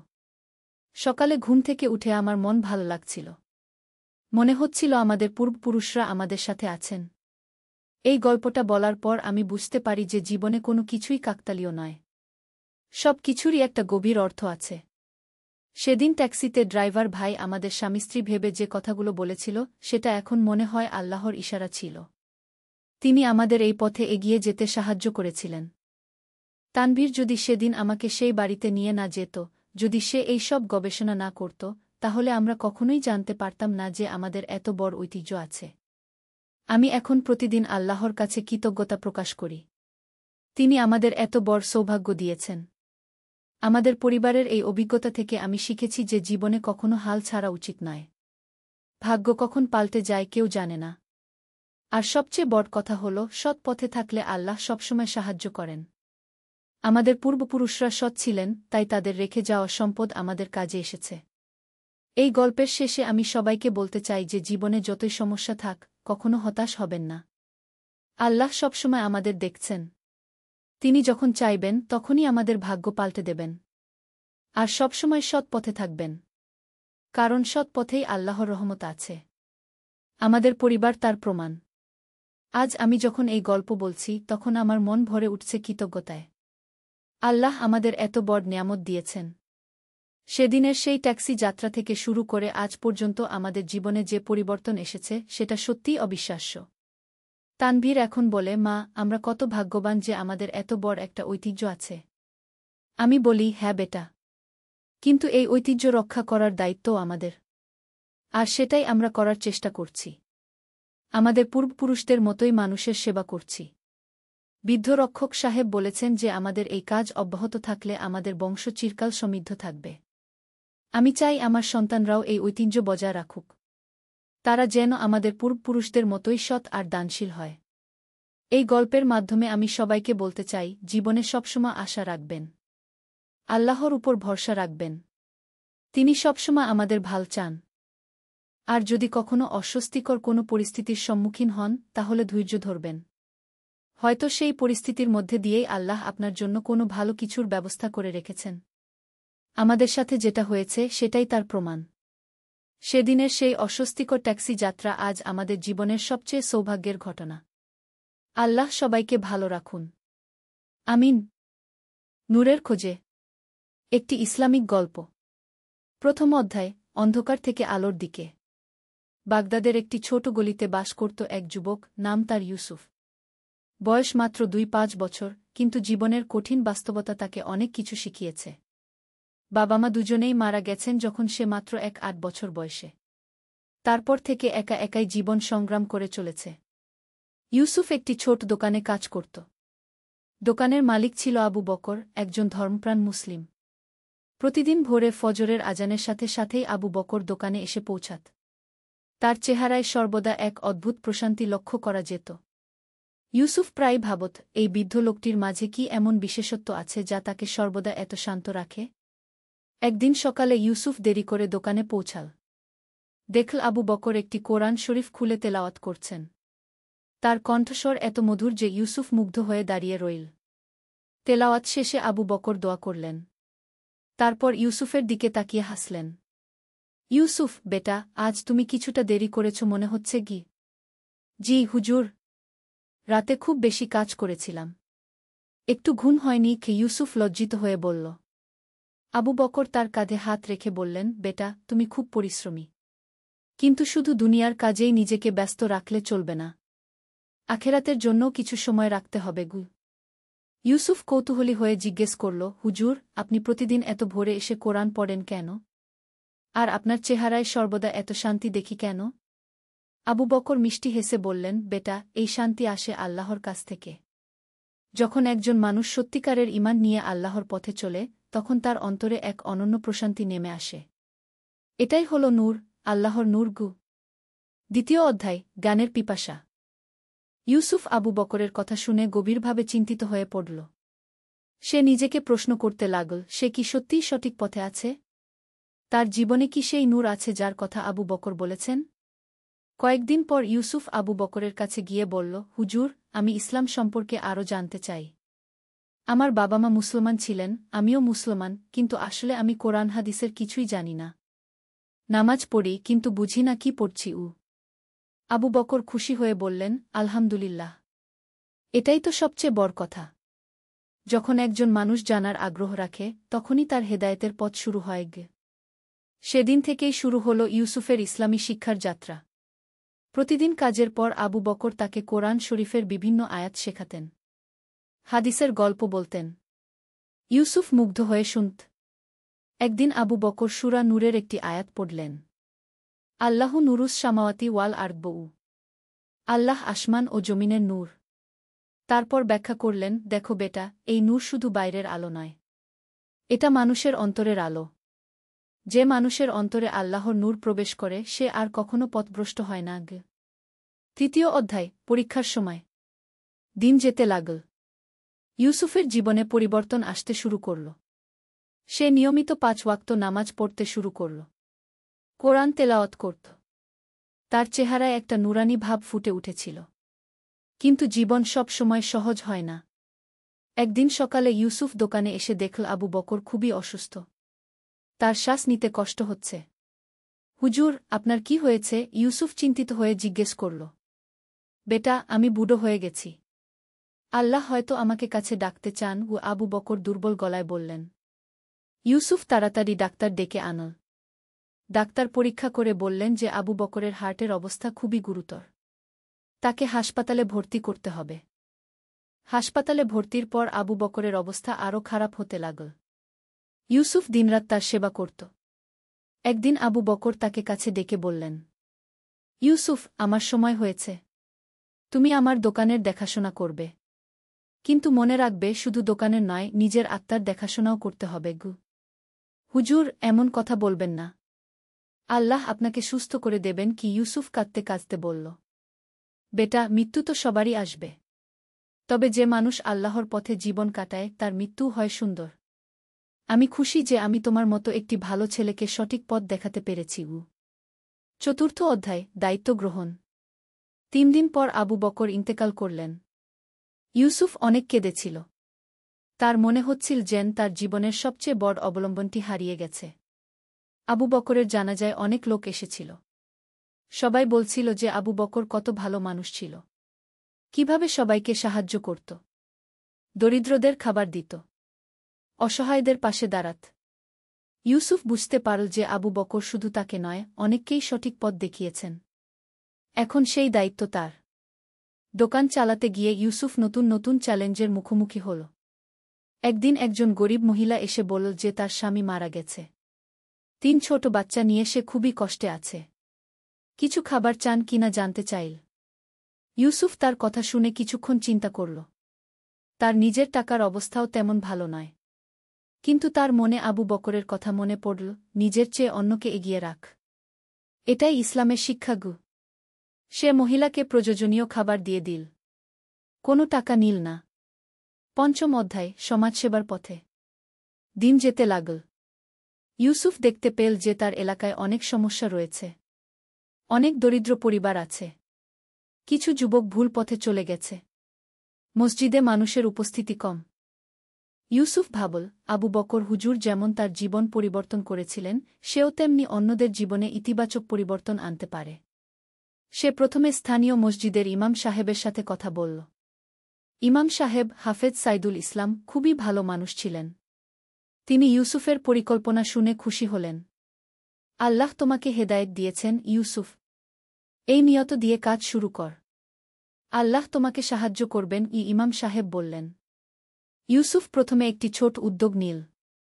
প্রতি শুক্রবার জুমার নামাজের পর মসজিদে একটি ছোট আলোচনা সভার আয়োজন করল। বিভিন্ন ইসলামিক বিষয় নিয়ে আলোচনা হতো। ধীরে ধীরে মানুষের উপস্থিতি বাড়তে লাগল। একদিন আলোচনা সভায় একজন যুবক এসেছিল। তার নাম রহিম।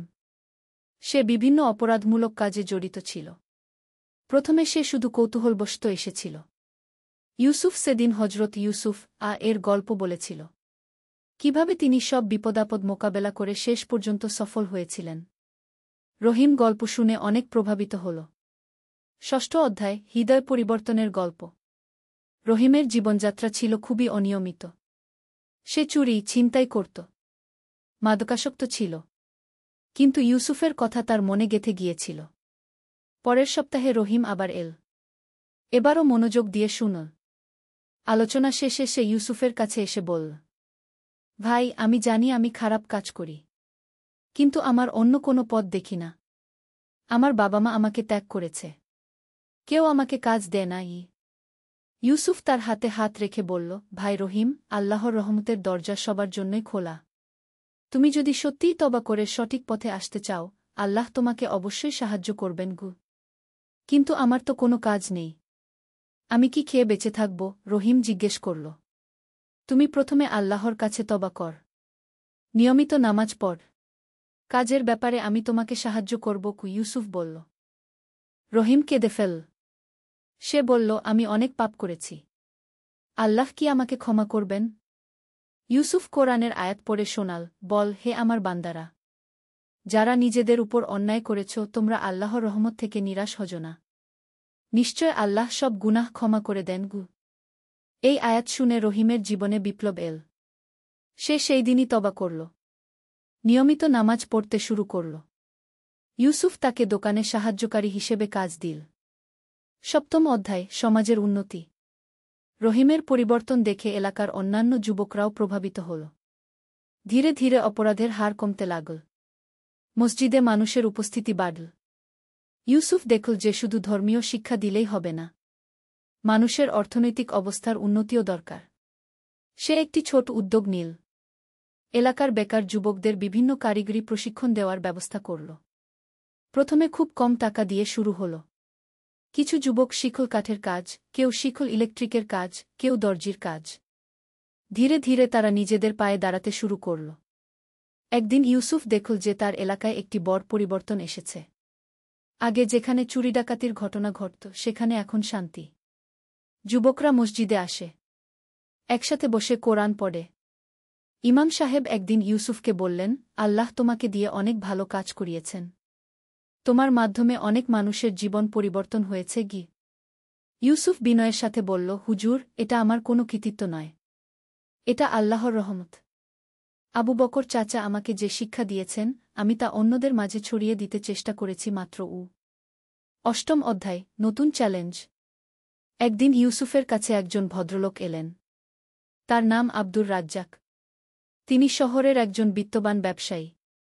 তিনি ইউসুফের কাজের কথা শুনেছেন। ইউসুফ ভাই, আমি আপনার সমাজসেবার কথা শুনেছি। আমি আপনাকে একটি বড় প্রস্তাব দিতে চাই। আমার একটি বড় ব্যবসা আছে। আপনি যদি আমার সাথে পার্টনারশিপ করেন, আমরা একসাথে অনেক বড় কাজ করতে পারব। আব্দুর রাজ্জাক বললেন।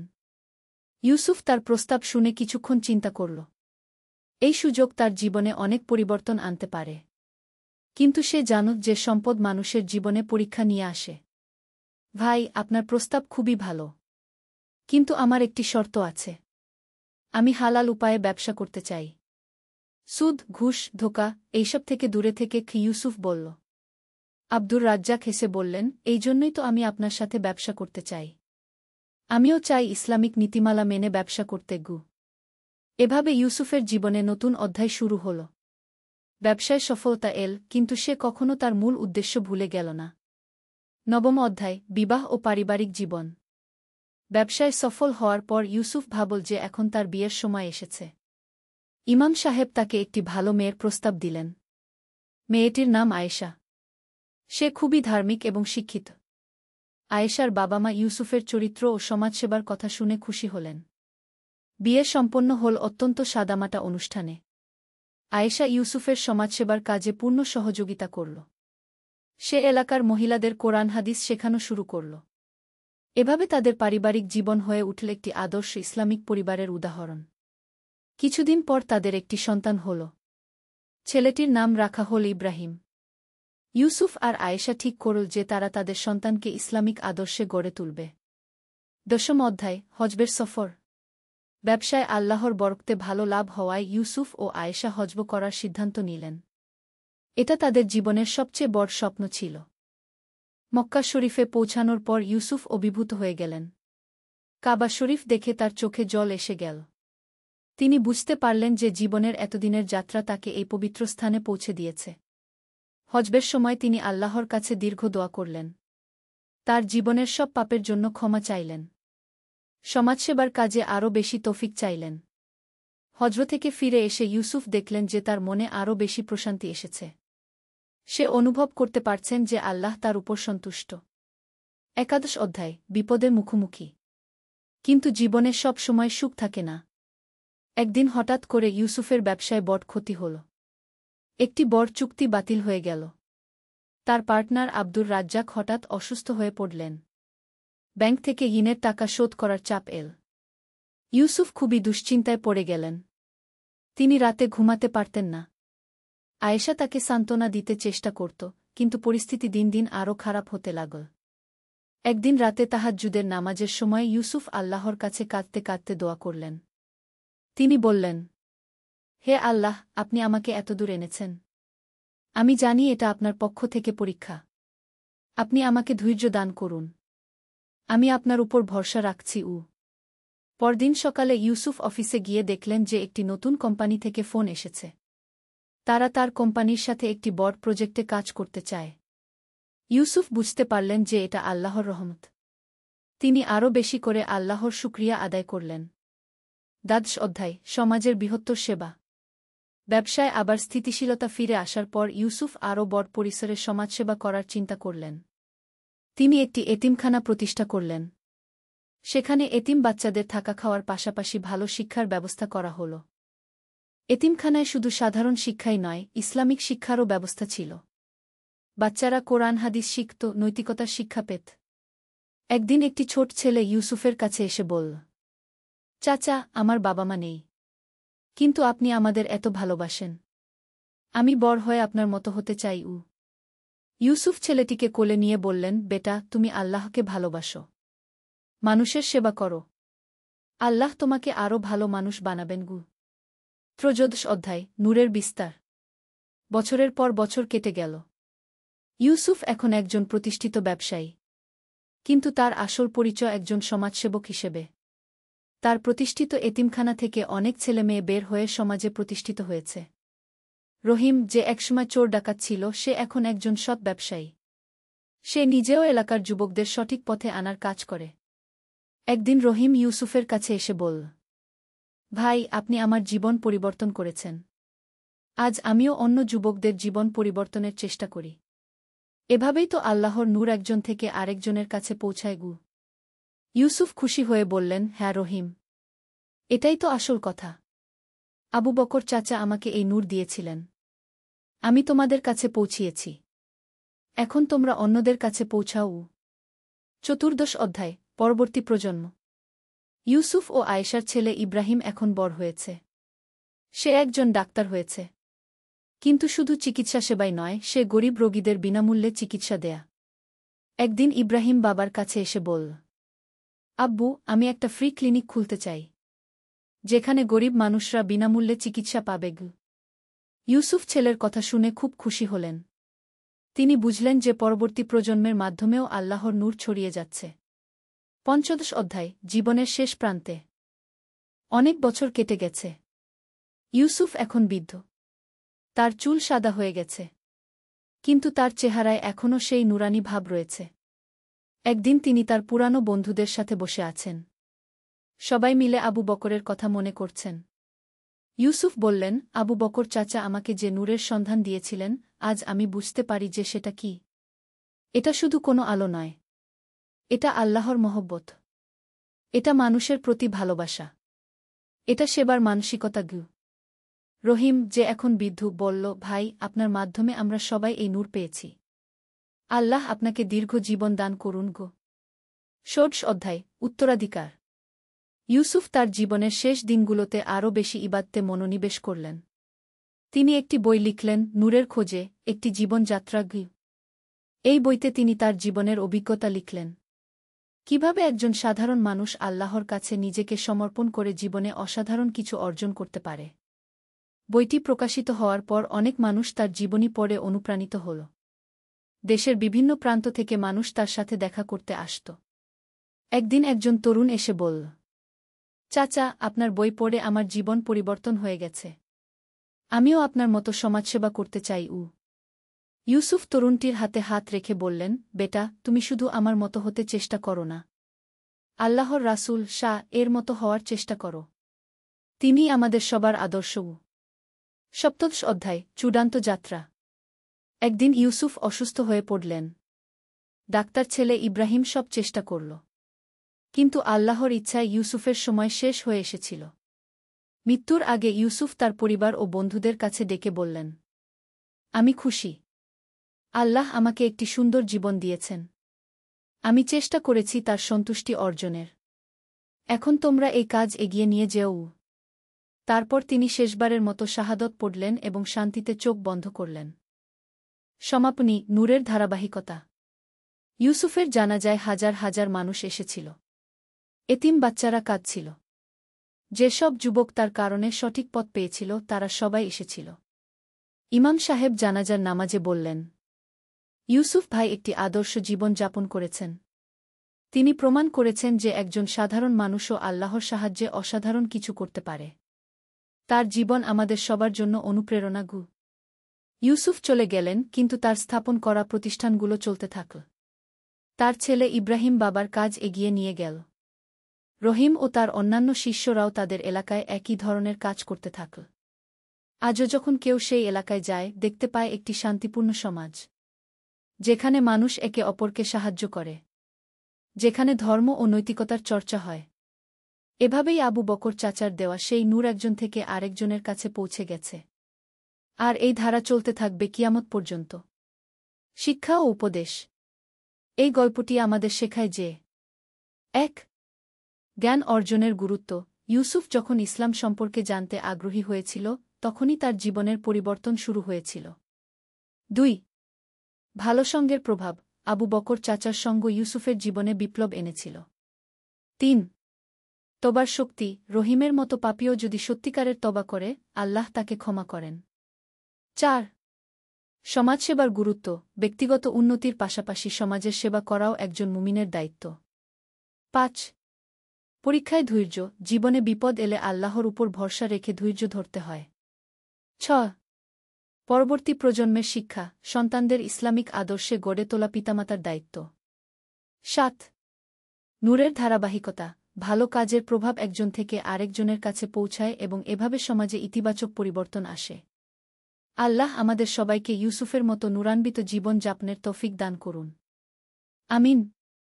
আর যে আল্লাহকে ভয় করে, আল্লাহ তার জন্য নিষ্কৃতির পথ করে দেন এবং তাকে এমন উৎস থেকে রিজিক দেন যা সে কল্পনাও করতে পারে না।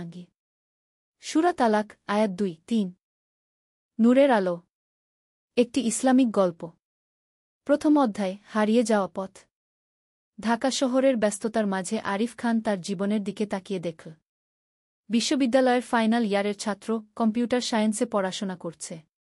বাবা মায়ের একমাত্র সন্তান, সবার চোখের মণি। কিন্তু তার মনে একটা শূন্যতা কাজ করে। প্রতিদিন ক্লাস, অ্যাসাইনমেন্ট, বন্ধুদের সাথে আড্ডা, এই রুটিনের মাঝে সে যেন নিজেকে হারিয়ে ফেলেছে। আরিফ, তুই কি ভাবছিস? তার বন্ধু রাহুল জিজ্ঞেস করল। তারা দুজনে বিশ্ববিদ্যালয়ের ক্যাফেতে বসে আছে। কিছু না রে, আরিফ মাথা নেড়ে বলল। জাস্ট লাইফের কথা ভাবছিলাম গো। লাইফের কি আছে ভাবার? পাশ করি, চাকরি করি, বিয়ে করি, ব্যাস। সবার তো একই পথু। আরিফ মনে মনে ভাবল, সত্যিই কি এটাই জীবন? শুধু এই রুটিন ফলো করে যাওয়া? কোনো বড় উদ্দেশ্য নেই? কোনো মানে নেই? সেদিন রাতে বাড়িতে ফিরে আরিফ তার রুমে বসল। জানালা দিয়ে বাইরে তাকিয়ে দেখল অসংখ্য তারকা জ্বলছে আকাশে। হঠাৎ তার মনে পড়ল ছোটবেলায় নানু তাকে বলতেন, বেটা, এই মহাবিশ্বের সবকিছুর একটা মানে আছে। আল্লাহ তায়ালা কিছুই অর্থহীন সৃষ্টি করেননি গে। নানু? তিনি তো মারা গিয়েছেন ৩ বছর আগে। কত সুন্দর করে কোরআন তেলাওয়াত করতেন। হামেশা নামাজ পড়তেন। আরিফের ছোটবেলায় তার সাথে মসজিদে যাওয়ার কত মধুর স্মৃতি। কিন্তু বড় হতে হতে, পড়াশোনার চাপে, বন্ধুদের প্রভাবে আরিফ যেন ইসলাম থেকে দূরে সরে গিয়েছে। এখন তো মাঝে মাঝে জুমার নামাজেও যায় না। পরের দিন সকালে ক্লাসে যাওয়ার পথে আরিফ দেখল একটা ছোট মসজিদ। মসজিদে নূর খি নামটা লেখা। সে মসজিদটার দিকে তাকিয়ে রইল। কেমন যেন একটা টান অনুভব করল। ক্লাসে গিয়ে মন দিতে পারল না পড়ায়। স্যার যা বলছেন কিছুই কানে ঢুকছে না। মনে হচ্ছে ওই মসজিদটায় একবার ঢুকতে। ক্লাস শেষে বন্ধুরা সবাই ক্যাফেতে যাবে বলল, কিন্তু আরিফ বলল, তোরা যা, আমার একটু কাজ আছে গিয়ে। দ্বিতীয় অধ্যায়, প্রথম আলোর ছোঁয়া। আরিফ মসজিদে নূরের সামনে দাঁড়াল। ছোট্ট একটা মসজিদ, কিন্তু বেশ সুন্দর। সবুজ রঙের দেয়াল, সাদা মিনার।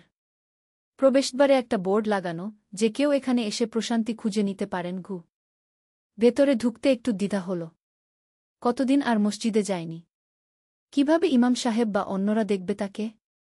কিন্তু তার পা যেন এগিয়ে গেল। মসজিদের ভেতরটা খুবই শান্ত। কয়েকজন বয়স্ক লোক বসে কোরআন তেলাওয়াত করছেন। একপাশে একজন মধ্যবয়স্ক মানুষ বসে দোয়া করছেন। আরিফ একটা কোণে বসে পড়ল। চোখ বন্ধ করে গভীর নিঃশ্বাস নিল। অদ্ভুত একটা শান্তি অনুভব করল। মনে হল যেন এতদিন যে অস্থিরতা ছিল সেটা কমে যাচ্ছে। ভাই, আপনি কি প্রথমবার এসেছেন? আরিফ চোখ খুলে দেখল এক বয়স্ক মানুষ তার সামনে দাঁড়িয়ে। সাদা দাড়ি, মুখে মৃদু হাসি। তার চোখে যেন আলো। জি হ্যাঁ, আরিফ উত্তর দিল। আমি এই মসজিদের ইমাম, হাফেজ আব্দুর রহিম। আপনার নাম? আরিফ খান। মাশাআল্লাহ, সুন্দর নাম। আরিফ মানে হল জ্ঞানী। আল্লাহ যেন আপনাকে সত্যিকারের জ্ঞান দান করেন। আরিফ একটু লজ্জা পেল। সে কি সত্যিই জ্ঞানী? ইসলাম সম্পর্কে তো তেমন কিছুই জানে না। ইমাম সাহেব যেন তার মনের কথা বুঝতে পারলেন। তিনি বললেন, বেটা, জ্ঞান অর্জন করার জন্য কখনো লজ্জা করার দরকার নেই। আমাদের নবী শাহ বলেছেন, তোমরা জ্ঞান অর্জন কর, যদিও তোমাদের চীনে যেতে হয়, আর সবচেয়ে বড় জ্ঞান হল আল্লাহকে জানা, নিজেকে জানা। কিন্তু হুজুর, আমি তো ইসলাম সম্পর্কে খুব কমই জানি। এত বছর যেন গাফেল থেকেছি। কোনো সমস্যা নেই বেটা। আল্লাহ তায়ালা অসীম করুণার অধিকারী। তিনি বলেছেন, যে আমার দিকে এক হাত এগিয়ে আসে, আমি তার দিকে 2 হাত এগিয়ে যাই। গুরুত্বপূর্ণ হল শুরু করা। আরিফের মনে হল যেন এতদিন যে অন্ধকারে ছিল সেখানে একটু আলো এসেছে। হুজুর, আমি কিভাবে শুরু করব? প্রথমে নিয়মিত নামাজ শুরু কর। তারপর কোরআন পড়া। আর সবচেয়ে গুরুত্বপূর্ণ হল দোয়া করা। আল্লাহর কাছে হেদায়েত চাওয়াগু। সেদিন থেকে আরিফ নিয়মিত মসজিদে নূরে আসতে শুরু করল। প্রথমে শুধু মাগরিবের নামাজ, তারপর আস্তে আস্তে অন্যান্য নামাজও। তৃতীয় অধ্যায়, বন্ধুদের প্রতিক্রিয়া। তুই কি পাগল হয়ে গেলি? রাহুল রেগে বলল। প্রতিদিন মসজিদে যাস, আমাদের সাথে সময় কাটাস না। যদি বেশি ধার্মিক হয়ে যাস তাহলে তো আমাদের সাথে মিশতে পারবি না। আরিফ বন্ধুদের এই প্রতিক্রিয়ার জন্য প্রস্তুত ছিল। তারা বুঝবে না কেন সে এই পথ বেছে নিয়েছে। রাহুল, আমি তো তোদের সাথেই আছি। শুধু একটু ভালো হতে চাইছি গু। ভাল হওয়ার মানে কি মসজিদে যাওয়া? আমরা তো খারাপ কিছু করি না গি। না, তোরা খারাপ না। কিন্তু আমি নিজের মধ্যে একটা পরিবর্তন অনুভব করছি। আগে যেটা খালি খালি লাগত এখন সেটা ভরে যাচ্ছে গি। তার অন্য বন্ধু শামীম বলল, দেখ আরিফ, আমিও মুসলিম, কিন্তু এত বেশি করার দরকার কি? মাঝে মাঝে জুমার নামাজ পড়লেই তো হয় গি। আরিফ বুঝল তার বন্ধুরা তার পরিবর্তনটা বুঝতে পারছে না। কিন্তু সে নিজেও পুরোপুরি ব্যাখ্যা করতে পারছে না যে তার ভেতরে কি ঘটছে। সেদিন সন্ধ্যায় মসজিদে গিয়ে ইমাম সাহেবের সাথে এই বিষয়ে কথা বলল। হুজুর, আমার বন্ধুরা বুঝতে পারছে না আমি কেন এই পথে এসেছি। তারা মনে করছে আমি বেশি ধার্মিক হয়ে যাচ্ছি গু। ইমাম সাহেব মুস্কি হেসে বললেন, বেটা, এটা খুবই স্বাভাবিক। যখন একজন মানুষ হেদায়েতের পথে আসে তখন অনেকেই বুঝতে পারে না। কিন্তু তুমি মনে রেখো, তুমি তোমার বন্ধুদের সাথে দুর্ব্যবহার কর না, বরং তোমার আচরণ দিয়েই তাদের দেখাও ইসলাম কি সুন্দর গু। কিন্তু হুজুর, আমি কিভাবে তাদের বোঝাব? তুমি বোঝানোর চেষ্টা কর না, বরং তোমার চরিত্রের পরিবর্তন দিয়ে তাদের প্রভাবিত কর। আমাদের নবী শাহ বলেছেন, তোমরা মানুষের সাথে ভালো আচরণ কর, তুমি আগের চেয়ে বেশি বিনয়ী হও, বেশি সত্যবাদী হও, বেশি সহায়তাকারী হও। তাহলেই তারা বুঝবে ইসলামের সৌন্দর্যও। আরিফ এই কথাগুলো মনে গেঁথে নিল। সে ঠিক করল বন্ধুদের সাথে আচরণে কোনো পরিবর্তন আনবে না, বরং আরও ভালো বন্ধু হওয়ার চেষ্টা করবে। পরের দিন ক্লাসে রাহুল তার অ্যাসাইনমেন্ট নিয়ে চিন্তিত ছিল। আরিফ নিজে থেকেই সাহায্যের হাত বাড়িয়ে দিল। শামীমের মায়ের যখন অসুখ হল, আরিফ হাসপাতালে তাকে সাহায্য করল। ধীরে ধীরে বন্ধুরা লক্ষ্য করল আরিফ আগের চেয়ে বেশি সহযোগী, বেশি ধৈর্যশীল। সে আর গালি দেয় না, মিথ্যা কথা বলে না। চতুর্থ অধ্যায়, পরিবারের প্রতিক্রিয়া। আরিফের বাবা ইকবাল খান একজন সফল ব্যবসায়ী। তিনি নিজেও মুসলিম, কিন্তু ধর্মচর্চায় খুব একটা আগ্রহী নন। মাঝে মাঝে ঈদের নামাজ পড়েন, বাকিটা সময় ব্যবসা নিয়েই ব্যস্ত। মা রুবিনা খান গৃহিণী। তিনি মাঝে মাঝে নামাজ পড়েন, রমজানে রোজা রাখেন, কিন্তু ইসলামের গভীর বিষয়গুলো নিয়ে তেমন চর্চা নেই। প্রথমে তারা আরিফের পরিবর্তন লক্ষ্য করেননি, কিন্তু যখন দেখলেন সে প্রতিদিন মসজিদে যায়, বাড়িতেও নামাজ পড়ে, কোরআন তেলাওয়াত করে, তখন তারা চিন্তিত হলেন। আরিফ, তুমি হঠাৎ এত ধার্মিক হয়ে গেলে কেন? মা জিজ্ঞেস করলেন। মা, আমি শুধু ভালো মুসলিম হওয়ার চেষ্টা করছি গু। কিন্তু এভাবে তো হয় না। পড়াশোনায় মন দাও, চাকরি-বাকরি নিয়ে ভাব। এত নামাজ কালাম পড়ে কি হবে? বাবাও বললেন, আরিফ, ধর্ম ভালো, কিন্তু বেশি হয়ে গেলে সমস্যা। তুমি তো এখনো ছাত্র, পড়াশোনায় ফোকাস কর, পরে সব সময় পাবে গু। আরিফ বুঝতে পারল তার পরিবারও তার পরিবর্তনটা নিয়ে উদ্বিগ্ন, কিন্তু সে জানত সে ঠিক পথেই আছে। আব্বু, আম্মু, আমি পড়াশোনা ছেড়ে দিইনি, বরং নিয়মিত নামাজ পড়ার পর আমার মন আরও শান্ত হয়েছে, পড়ায় মনোযোগ আরও বেড়েছে গি। এটা সত্যি ছিল। নিয়মিত ইবাদতের ফলে আরিফের মানসিক অবস্থার উন্নতি হয়েছে। আগে যেখানে ক্লাসে মন বসত না, এখন সে আরও মনোযোগী। কিন্তু বাবা মা তখনও সন্দিহান ছিলেন। একদিন আরিফ ইমাম সাহেবের কাছে এই সমস্যার কথা বলল। হুজুর, আমার বাবা মা মনে করছেন আমি বেশি ধার্মিক হয়ে যাচ্ছি। তারা চান আমি কম নামাজ পড়ি।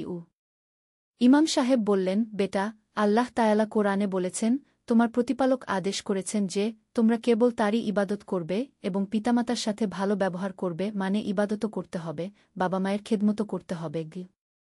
তাহলে আমি কি করব? তুমি তোমার ইবাদত চালিয়ে যাও, কিন্তু সাথে সাথে বাবা মায়ের সেবায় আরও বেশি মনোযোগী হও। তাদের সাথে বেশি সময় কাটাও, তাদের কথা শোনো।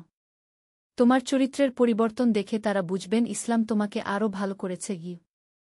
আরিফ এই পরামর্শ মেনে চলার চেষ্টা করল। সে মায়ের রান্নার কাজে সাহায্য করতে শুরু করল। বাবার সাথে তার ব্যবসার বিষয়ে আলোচনা করত। পারিবারিক সব অনুষ্ঠানে অংশ নিত। ধীরে ধীরে বাবা-মা দেখলেন আরিফ আগের চেয়ে বেশি বাধ্য, বেশি শ্রদ্ধাশীল। তখন তারাও বুঝতে পারলেন যে ইসলামী শিক্ষা আরিফকে খারাপ করেনি, বরং আরও ভালো করেছে। পঞ্চম অধ্যায়, পরীক্ষার সময়। আরিফের ফাইনাল পরীক্ষা এগিয়ে আসছে। এই পরীক্ষার ফলাফলের উপর তার ভবিষ্যৎ নির্ভর করছে। ভালো রেজাল্ট হলে ভালো কোম্পানিতে চাকরি পাবে। বন্ধুরা সবাই অনেক টেনশনে। রাতদিন পড়াশোনা করছে। অনেকে ঘুমের ওষুধ খাচ্ছে। কেউ কেউ আবার অতিরিক্ত চাকফি খেয়ে রাত জেগে পড়ছে। কিন্তু আরিফ অন্যরকম। সে তার রুটিন ঠিক রেখেছে। 5 ওয়াক্ত নামাজ, কোরআন তেলাওয়াত, তারপর পড়াশোনা। রাতে তাহাজ্জুদ নামাজ পড়ে আল্লাহর কাছে সাহায্য চায়। আরিফ, তুই পাগল নাকি? রাহুল বলল। এত গুরুত্বপূর্ণ পরীক্ষার আগে তুই নামাজ কালাম নিয়ে পড়ে আছিস? সারাদিন পড়াশোনা কর। রাহুল, আমি তো পড়াশোনা করছি। কিন্তু আল্লাহর উপর ভরসাও রাখছি। আল্লাহ আর তোর পড়াশোনা করে দেবে নাকি? আরিফ হাসল। না, কিন্তু আল্লাহ আমাকে সঠিক পথ দেখাবেন। আমার মন শান্ত রাখবেন। আর মনে রাখিস, আল্লাহ যার সাহায্য করেন তাকে কেউ ক্ষতি করতে পারে না। পরীক্ষার আগের দিন রাতে আরিফ বিশেষ দোয়া করল। সে আল্লাহর কাছে চাইল যেন তার পরীক্ষা ভালো হয়, যেন সে এমন চাকরি পায় যেটা দিয়ে সে আল্লাহর পথে কাজ করতে পারে। পরীক্ষার দিন আরিফ ভোর 5টায় উঠল। ফজরের নামাজ পড়ে কোরআন তেলাওয়াত করল। তারপর একটু পড়াশোনা করে পরীক্ষার হলে গেল। পরীক্ষার হলে ঢুকে সবার আগে বিসমিল্লাহির রহমানির রাহিম বলে শুরু করল। দেখল সব প্রশ্নই তার জানা। মনে মনে আল্লাহর শুকরিয়া আদায় করল। প্রতিটি পরীক্ষায় আরিফের খুব ভালো হল। অন্যদিকে তার বন্ধুরা অনেকেই অসুস্থ হয়ে পড়েছে অতিরিক্ত চাপের কারণে। কেউ কেউ পরীক্ষার হলেই অসুস্থ হয়ে গেছে। পরীক্ষা শেষে রাহুল বলল, আরিফ, তুই কেমন করলি? আল্লাহর রহমতে ভালো হয়েছে গি। সত্যি, তুই অন্যদের চেয়ে অনেক শান্ত ছিলি। আমরা সবাই প্রায় পাগল হয়ে গিয়েছিলাম গ। আরিফ বুঝতে পারল আল্লাহর উপর ভরসা রাখার শক্তি। যারা শুধু নিজেদের উপর নির্ভর করে তারা চাপে ভেঙে পড়ে। কিন্তু যারা আল্লাহর উপর ভরসা রাখে তারা সব পরিস্থিতিতেই শান্ত থাকে। ষষ্ঠ অধ্যায়, ফলাফল এবং নতুন সিদ্ধান্ত। পরীক্ষার ফলাফল প্রকাশের দিন আরিফ ফজরের নামাজের পর বিশেষ দোয়া করল। সে আল্লাহর কাছে চাইল যেন ফলাফল যাই হোক সেটা তার জন্য মঙ্গলজনক হয়। ফলাফল দেখে সবাই অবাক। আরিফ ক্লাসে প্রথম হয়েছে। তার খিফা 3.95 আউট অফ 4.00। বন্ধুরা তো অবাক। আরিফ, তুই কিভাবে এত ভাল করলি? আমরা যারা দিনরাত পড়েছি তাদের চেয়েও ভালো। আরিফ বিনয়ের সাথে বলল, এটা আল্লাহর রহমত। তিনি চাইলে অল্প পড়েও অনেক কিছু মনে থাকে গ। ভাল ফলাফলের খবর শুনে অনেক নামী কোম্পানি থেকে আরিফের কাছে চাকরির অফার আসতে শুরু করল। বাবা-মা খুশিতে আটখানা। দেখেছ আরিফ, মা বললেন, আল্লাহ তোমার ভালো করেছেন। এখন ভালো কোম্পানিতে চাকরি নিয়ে সেটেল হয়ে যাও। কিন্তু আরিফের মনে অন্য চিন্তা। এত সুন্দর ফলাফল আল্লাহ তাকে দিয়েছেন, এখন সে কিভাবে এই সুযোগটা ব্যবহার করবে শুধু নিজের জন্য? সে তো চায় সমাজের মানুষের কল্যাণে কাজ করতে। একদিন সে ইমাম সাহেবের সাথে এই বিষয়ে কথা বলল। হুজুর, আমার কাছে অনেক ভালো চাকরির অফার এসেছে। কিন্তু আমার ইচ্ছা হচ্ছে এমন কিছু করার যেটা দিয়ে মানুষের উপকার হয় গ। ইমাম সাহেব মুচকি হেসে বললেন, মাশাআল্লাহ, আল্লাহ তোমার হৃদয়ে খেদমতের ভাব দিয়েছেন। এটা অনেক বড় নিয়ামত। তুমি কি করতে চাও? আমি ভাবছি এমন কিছু করব যেটা দিয়ে সমাজের দরিদ্র মানুষদের সাহায্য করা যায়। হয়তো একটা গো বানাব, অথবা এমন কোনো টেকনোলজি বানাব যেটা গরিব মানুষের কাজে লাগে গি। খুবই ভালো চিন্তা। কিন্তু বেটা, একটা কথা মনে রেখো। দুনিয়ার কাজ করতে গেলেও দুনিয়ার গান লাগে। তুমি প্রথমে কোনো ভালো কোম্পানিতে চাকরি করে অভিজ্ঞতা অর্জন কর। টাকা পয়সা জমাও। তারপর নিজের প্রজেক্ট শুরু কর গো। আরিফ বুঝল ইমাম সাহেবের কথা ঠিক। তাড়াহুড়ো করে কিছু করলে হয়তো সফল হবে না। সে সিদ্ধান্ত নিল একটা ভালো কোম্পানিতে চাকরি নেবে। কিছু বছর কাজ করে অভিজ্ঞতা ও পুঁজি জমিয়ে তারপর নিজের স্বপ্নের প্রজেক্ট শুরু করবে। টেকনেক্স সলিউশনস কি নামের একটা কোম্পানিতে সে সফটওয়্যার ইঞ্জিনিয়ার হিসেবে যোগ দিল। কোম্পানিটা বেশ নামী, ভালো স্যালারিও। সপ্তম অধ্যায়, চাকরির জীবনে নতুন চ্যালেঞ্জ। চাকরি শুরু করার পর আরিফ নতুন এক চ্যালেঞ্জের মুখে পড়ল। অফিসের পরিবেশ একেবারে আলাদা। বেশিরভাগ সহকর্মী ধর্মের ব্যাপারে উদাসীন। কেউ কেউ আবার ধর্ম নিয়ে ব্যঙ্গবিদ্রূপ করে। প্রথম দিন যখন জোহরের নামাজের সময় হল, আরিফ বসের কাছে গিয়ে বলল, স্যার, আমি একটু নামাজ পড়ে আসি। বস মিস্টার রহমান একটু অবাক হয়ে বললেন, নামাজ? অফিস টাইমে? জি স্যার, শুধু 5 মিনিট লাগবে গু। ওকে, তবে কাজ যেন বিঘ্নিত না হয় গু। আরিফ অফিসের একটা শান্ত কোণে নামাজ পড়ল। কিছু সহকর্মী তাকে অদ্ভুত চোখে দেখল। একজন বলল, আরিফ, তুমি তো দেখি খুব ধার্মিক। আজকালকার যুগে এসব কে করে? আরিফ হাসি মুখে বলল, ভাই, এটা আমার ব্যক্তিগত বিশ্বাস। আমি মনে করি নামাজ পড়লে মন শান্ত থাকে, কাজেও মনোযোগ বাড়ে। প্রথম সপ্তাহেই আরিফ বুঝল এই পরিবেশে তার ধর্মীয় মূল্যবোধ বজায় রাখা সহজ হবে না। অনেকেই বলে যে ধর্ম পুরানো ধ্যানধারণা, আধুনিক যুগে এর কোনো প্রয়োজন নেই। কিন্তু আরিফ দৃঢ় সংকল্প নিয়েছিল। সে কারো সাথে বিতর্কে জড়াবে না, শুধু নিজের আচরণ দিয়ে প্রমাণ করবে ইসলামের সৌন্দর্য। একদিন অফিসে একটা বড় প্রজেক্টের ডেডলাইনের চাপ। সবাই অনেক টেনশনে। অনেকেই রেগে যাচ্ছে, চিৎকার করছে। কিন্তু আরিফ শান্ত মাথায় কাজ করে যাচ্ছে। কেউ কোনো সমস্যায় পড়লে সে সাহায্য করছে। কারো সাথে খারাপ কথা বলছে না। তার টিম লিডার রিফাত স্যার লক্ষ্য করলেন আরিফের আচরণ। আরিফ, তুমি এত চাপের মধ্যেও কিভাবে এত শান্ত থাক? স্যার, আমি বিশ্বাস করি আল্লাহ যেটা ভালো মনে করেন সেটাই হয়। তাই টেনশন করে লাভ নেই, বরং সর্বোচ্চ চেষ্টা করে যেতে হয়। রিফাত স্যার ভাবল। তিনি নিজেও মুসলিম, কিন্তু ইসলাম নিয়ে এভাবে কখনো ভাবেননি। সেই প্রজেক্টে আরিফের পারফরম্যান্স সবার চেয়ে ভালো হল। সে সময়মত কাজ শেষ করল, কোনো ভুল ছিল না। এরপর থেকে অনেক সহকর্মী আরিফকে অন্য চোখে দেখতে শুরু করল। তারা বুঝতে পারল ধর্ম মানুষকে দুর্বল করে না, বরং শক্তিশালী করে। অষ্টম অধ্যায়, সামাজিক দায়বদ্ধতা। চাকরি শুরু করার 6 মাস পর আরিফ তার প্রথম স্যালারি পেল। ভালো পরিমাণ টাকা। বাবা মা খুশি যে তাদের ছেলে এত সুন্দর আয় করছে। কিন্তু আরিফের মনে অন্য চিন্তা। এই টাকা দিয়ে সে কি করবে? সে ইমাম সাহেবের কাছে গিয়ে বলল, হুজুর, আল্লাহ আমাকে এত সুন্দর একটা চাকরি দিয়েছেন। এখন আমি কিভাবে এই নিয়ামতের শুকরিয়া আদায় করব? ইমাম সাহেব বললেন, প্রথমে জাকাত আদায় কর। তারপর সাধ্যমতো সাদকা কর। আর সবচেয়ে গুরুত্বপূর্ণ হল, যারা তোমার সাহায্যের প্রয়োজন তাদের পাশে দাঁড়াও। আরিফ তার স্যালারির একটা অংশ দিয়ে মসজিদে নূরের পাশের এলাকার গরিব পরিবারগুলোকে সাহায্য করতে শুরু করল। কিন্তু সে চাইল না সবাই জানুক যে সে সাহায্য করছে। একদিন সে দেখল তার পাশের বাড়ির কামাল মিয়ার ছেলে রিকশা চালায়, কিন্তু স্কুলে যেতে পারে না কারণ বই কিনতে পারে না। আরিফ গোপনে ওই ছেলের মাকে বলল, আপা, আপনার ছেলেকে স্কুলে পাঠান। বইখাতার টাকা আমি দেবঘু। কিন্তু ভাই, আমরা কিভাবে এত টাকা ফেরত দেব? ফেরত দেওয়ার দরকার নেই। আপনি শুধু দোয়া করবেন গু। এভাবে আস্তে আস্তে আরিফ পাড়ার কয়েকটা গরিব পরিবারের সন্তানদের লেখাপড়ার খরচ দিতে শুরু করল। একদিন অফিসে তার সহকর্মী নাহিদ বলল, আরিফ, তুমি কি কোনো এনজিওতে কাজ কর? না তো, কেন? আমার বাড়ির পাশেই তোমার এলাকা। শুনলাম তুমি অনেক গরিব বাচ্চাদের পড়াশোনার খরচ দিচ্ছ। আরিফ একটু লজ্জা পেল। সে চায়নি এই খবর প্রকাশ পাক। এটা তো আমার ব্যক্তিগত ব্যাপার। না না, খারাপ কিছু বলছি না। বরং তোমাকে দেখে আমারও ইচ্ছা হচ্ছে এরকম কিছু করার। আরিফ খুশি হয়ে বলল, চল তাহলে একসাথে করি। আমি যে এলাকায় কাজ করি তুমিও যোগ দিতে পারো। এভাবে ধীরে ধীরে অফিসের আরও কয়েকজন তাদের সাথে যোগ দিল। তারা একটা ছোট্ট গ্রুপ বানাল, শিক্ষার আলো। উদ্দেশ্য হল গরিব পরিবারের বাচ্চাদের শিক্ষার ব্যবস্থা করা। মজার ব্যাপার হল, এই কাজে যোগ দেওয়ার পর অফিসের অনেকেই ইসলাম নিয়ে আগ্রহী হয়ে উঠল। তারা বুঝতে পারল ইসলাম শুধু নামাজ রোজা নয়, বরং মানুষের সেবা করাও ইসলামের একটা গুরুত্বপূর্ণ অংশ। নবম অধ্যায়, প্রেম ও বিবাহ। আরিফের বয়স যখন 2-5 হল, তখন বাবা মা বিয়ের কথা বলতে শুরু করলেন।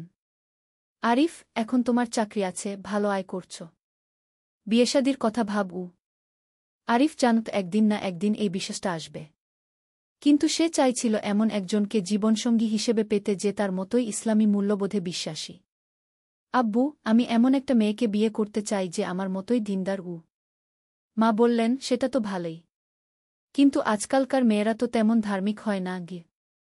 আরিফ ইমাম সাহেবের কাছে এই বিষয়ে পরামর্শ চাইল। হুজুর, আমি কিভাবে একজন ভালো জীবনসঙ্গী খুঁজে পাব?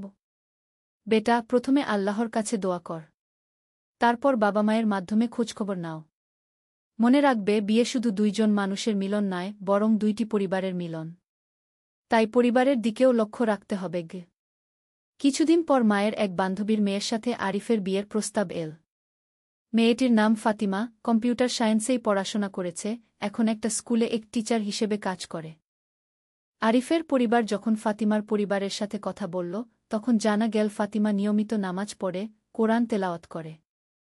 সে তার স্কুলের গরিব ছাত্রীদের বিনামূল্যে কম্পিউটার শেখায়। দুই পরিবারের সম্মতিতে আরিফ ও ফাতিমার একটি আনুষ্ঠানিক দেখাশোনার আয়োজন হল। ফাতিমাকে দেখে আরিফের মনে হল এই মেয়েটির মধ্যে সত্যিই আল্লাহর নূর আছে। তার কথাবার্তায়, চলাফেরায় ইসলামী আদব প্রকাশ পায়। ফাতিমাও আরিফের ব্যক্তিত্বে মুগ্ধ হল।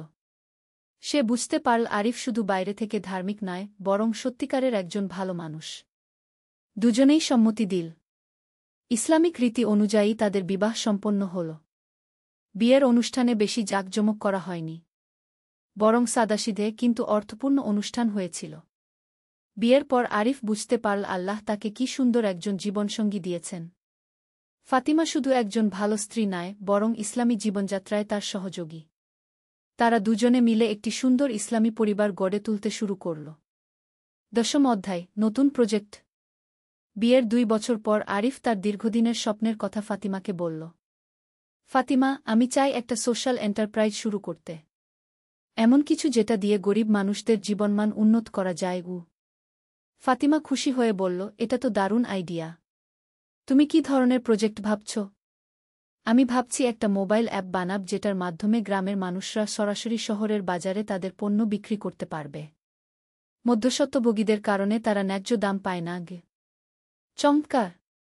আমিও তোমার সাথে কাজ করতে চাই। আমি ইউজার ট্রেনিং আর কাস্টমার সাপোর্টের দায়িত্ব নিতে পারি। আরিফ খুশি হয়ে গেল। তার জীবনসঙ্গী শুধু তাকে সাপোর্ট করছে না, বরং সক্রিয়ভাবে অংশগ্রহণ করতে চাইছে। তারা তাদের সঞ্চিত টাকা দিয়ে চিক্ষেত টু মার্কেট নামে একটা স্টার্টআপ শুরু করল। এই অ্যাপের মাধ্যমে কৃষকরা সরাসরি কনজিউমারদের কাছে তাদের পণ্য বিক্রি করতে পারে। প্রথম দিকে অনেক সমস্যা হয়েছিল। গ্রামের কৃষকরা স্মার্টফোন ব্যবহার করতে জানে না। শহরের মানুষরা অনলাইনে কৃষিপণ্য কিনতে অভ্যস্ত নয়। কিন্তু আরিফ ও ফাতিমা হাল ছাড়ল না। তারা নিজেরা গ্রামে গিয়ে কৃষকদের ট্রেনিং দিতে শুরু করল। শহরে বিভিন্ন এলাকায় গিয়ে মানুষদের বোঝাতে শুরু করল কিভাবে তারা সরাসরি কৃষকদের কাছ থেকে তাজা পণ্য কিনতে পারে। ধীরে ধীরে তাদের ব্যবসা জমতে শুরু করল। প্রথম বছরেই 500 কৃষক তাদের প্ল্যাটফর্মে যোগ দিল। একদিন একজন কৃষক আরিফকে বলল, ভাই, আপনাদের এই অ্যাপের কারণে আমি আমার ধানের দ্বিগুণ দাম পেয়েছি। আমার সন্তানদের এবার ভালো স্কুলে ভর্তি করাতে পারব। এই কথা শুনে আরিফের চোখে পানি এসে গেল। সে বুঝতে পারল এটাই হল সত্যিকারের সফলতা। শুধু টাকা কামানো নয়, বরং মানুষের জীবনে ইতিবাচক পরিবর্তন আনা। 11 অধ্যায়, সন্তান ও দায়িত্ব। আরিফ ও ফাতিমার প্রথম সন্তান হওয়ার পর তাদের জীবনে নতুন মাত্রা যোগ হল। ছেলের নাম রাখল ইউসুফ। সন্তান হওয়ার পর আরিফ বুঝতে পারল এখন তার দায়িত্ব অনেক বেড়ে গেছে।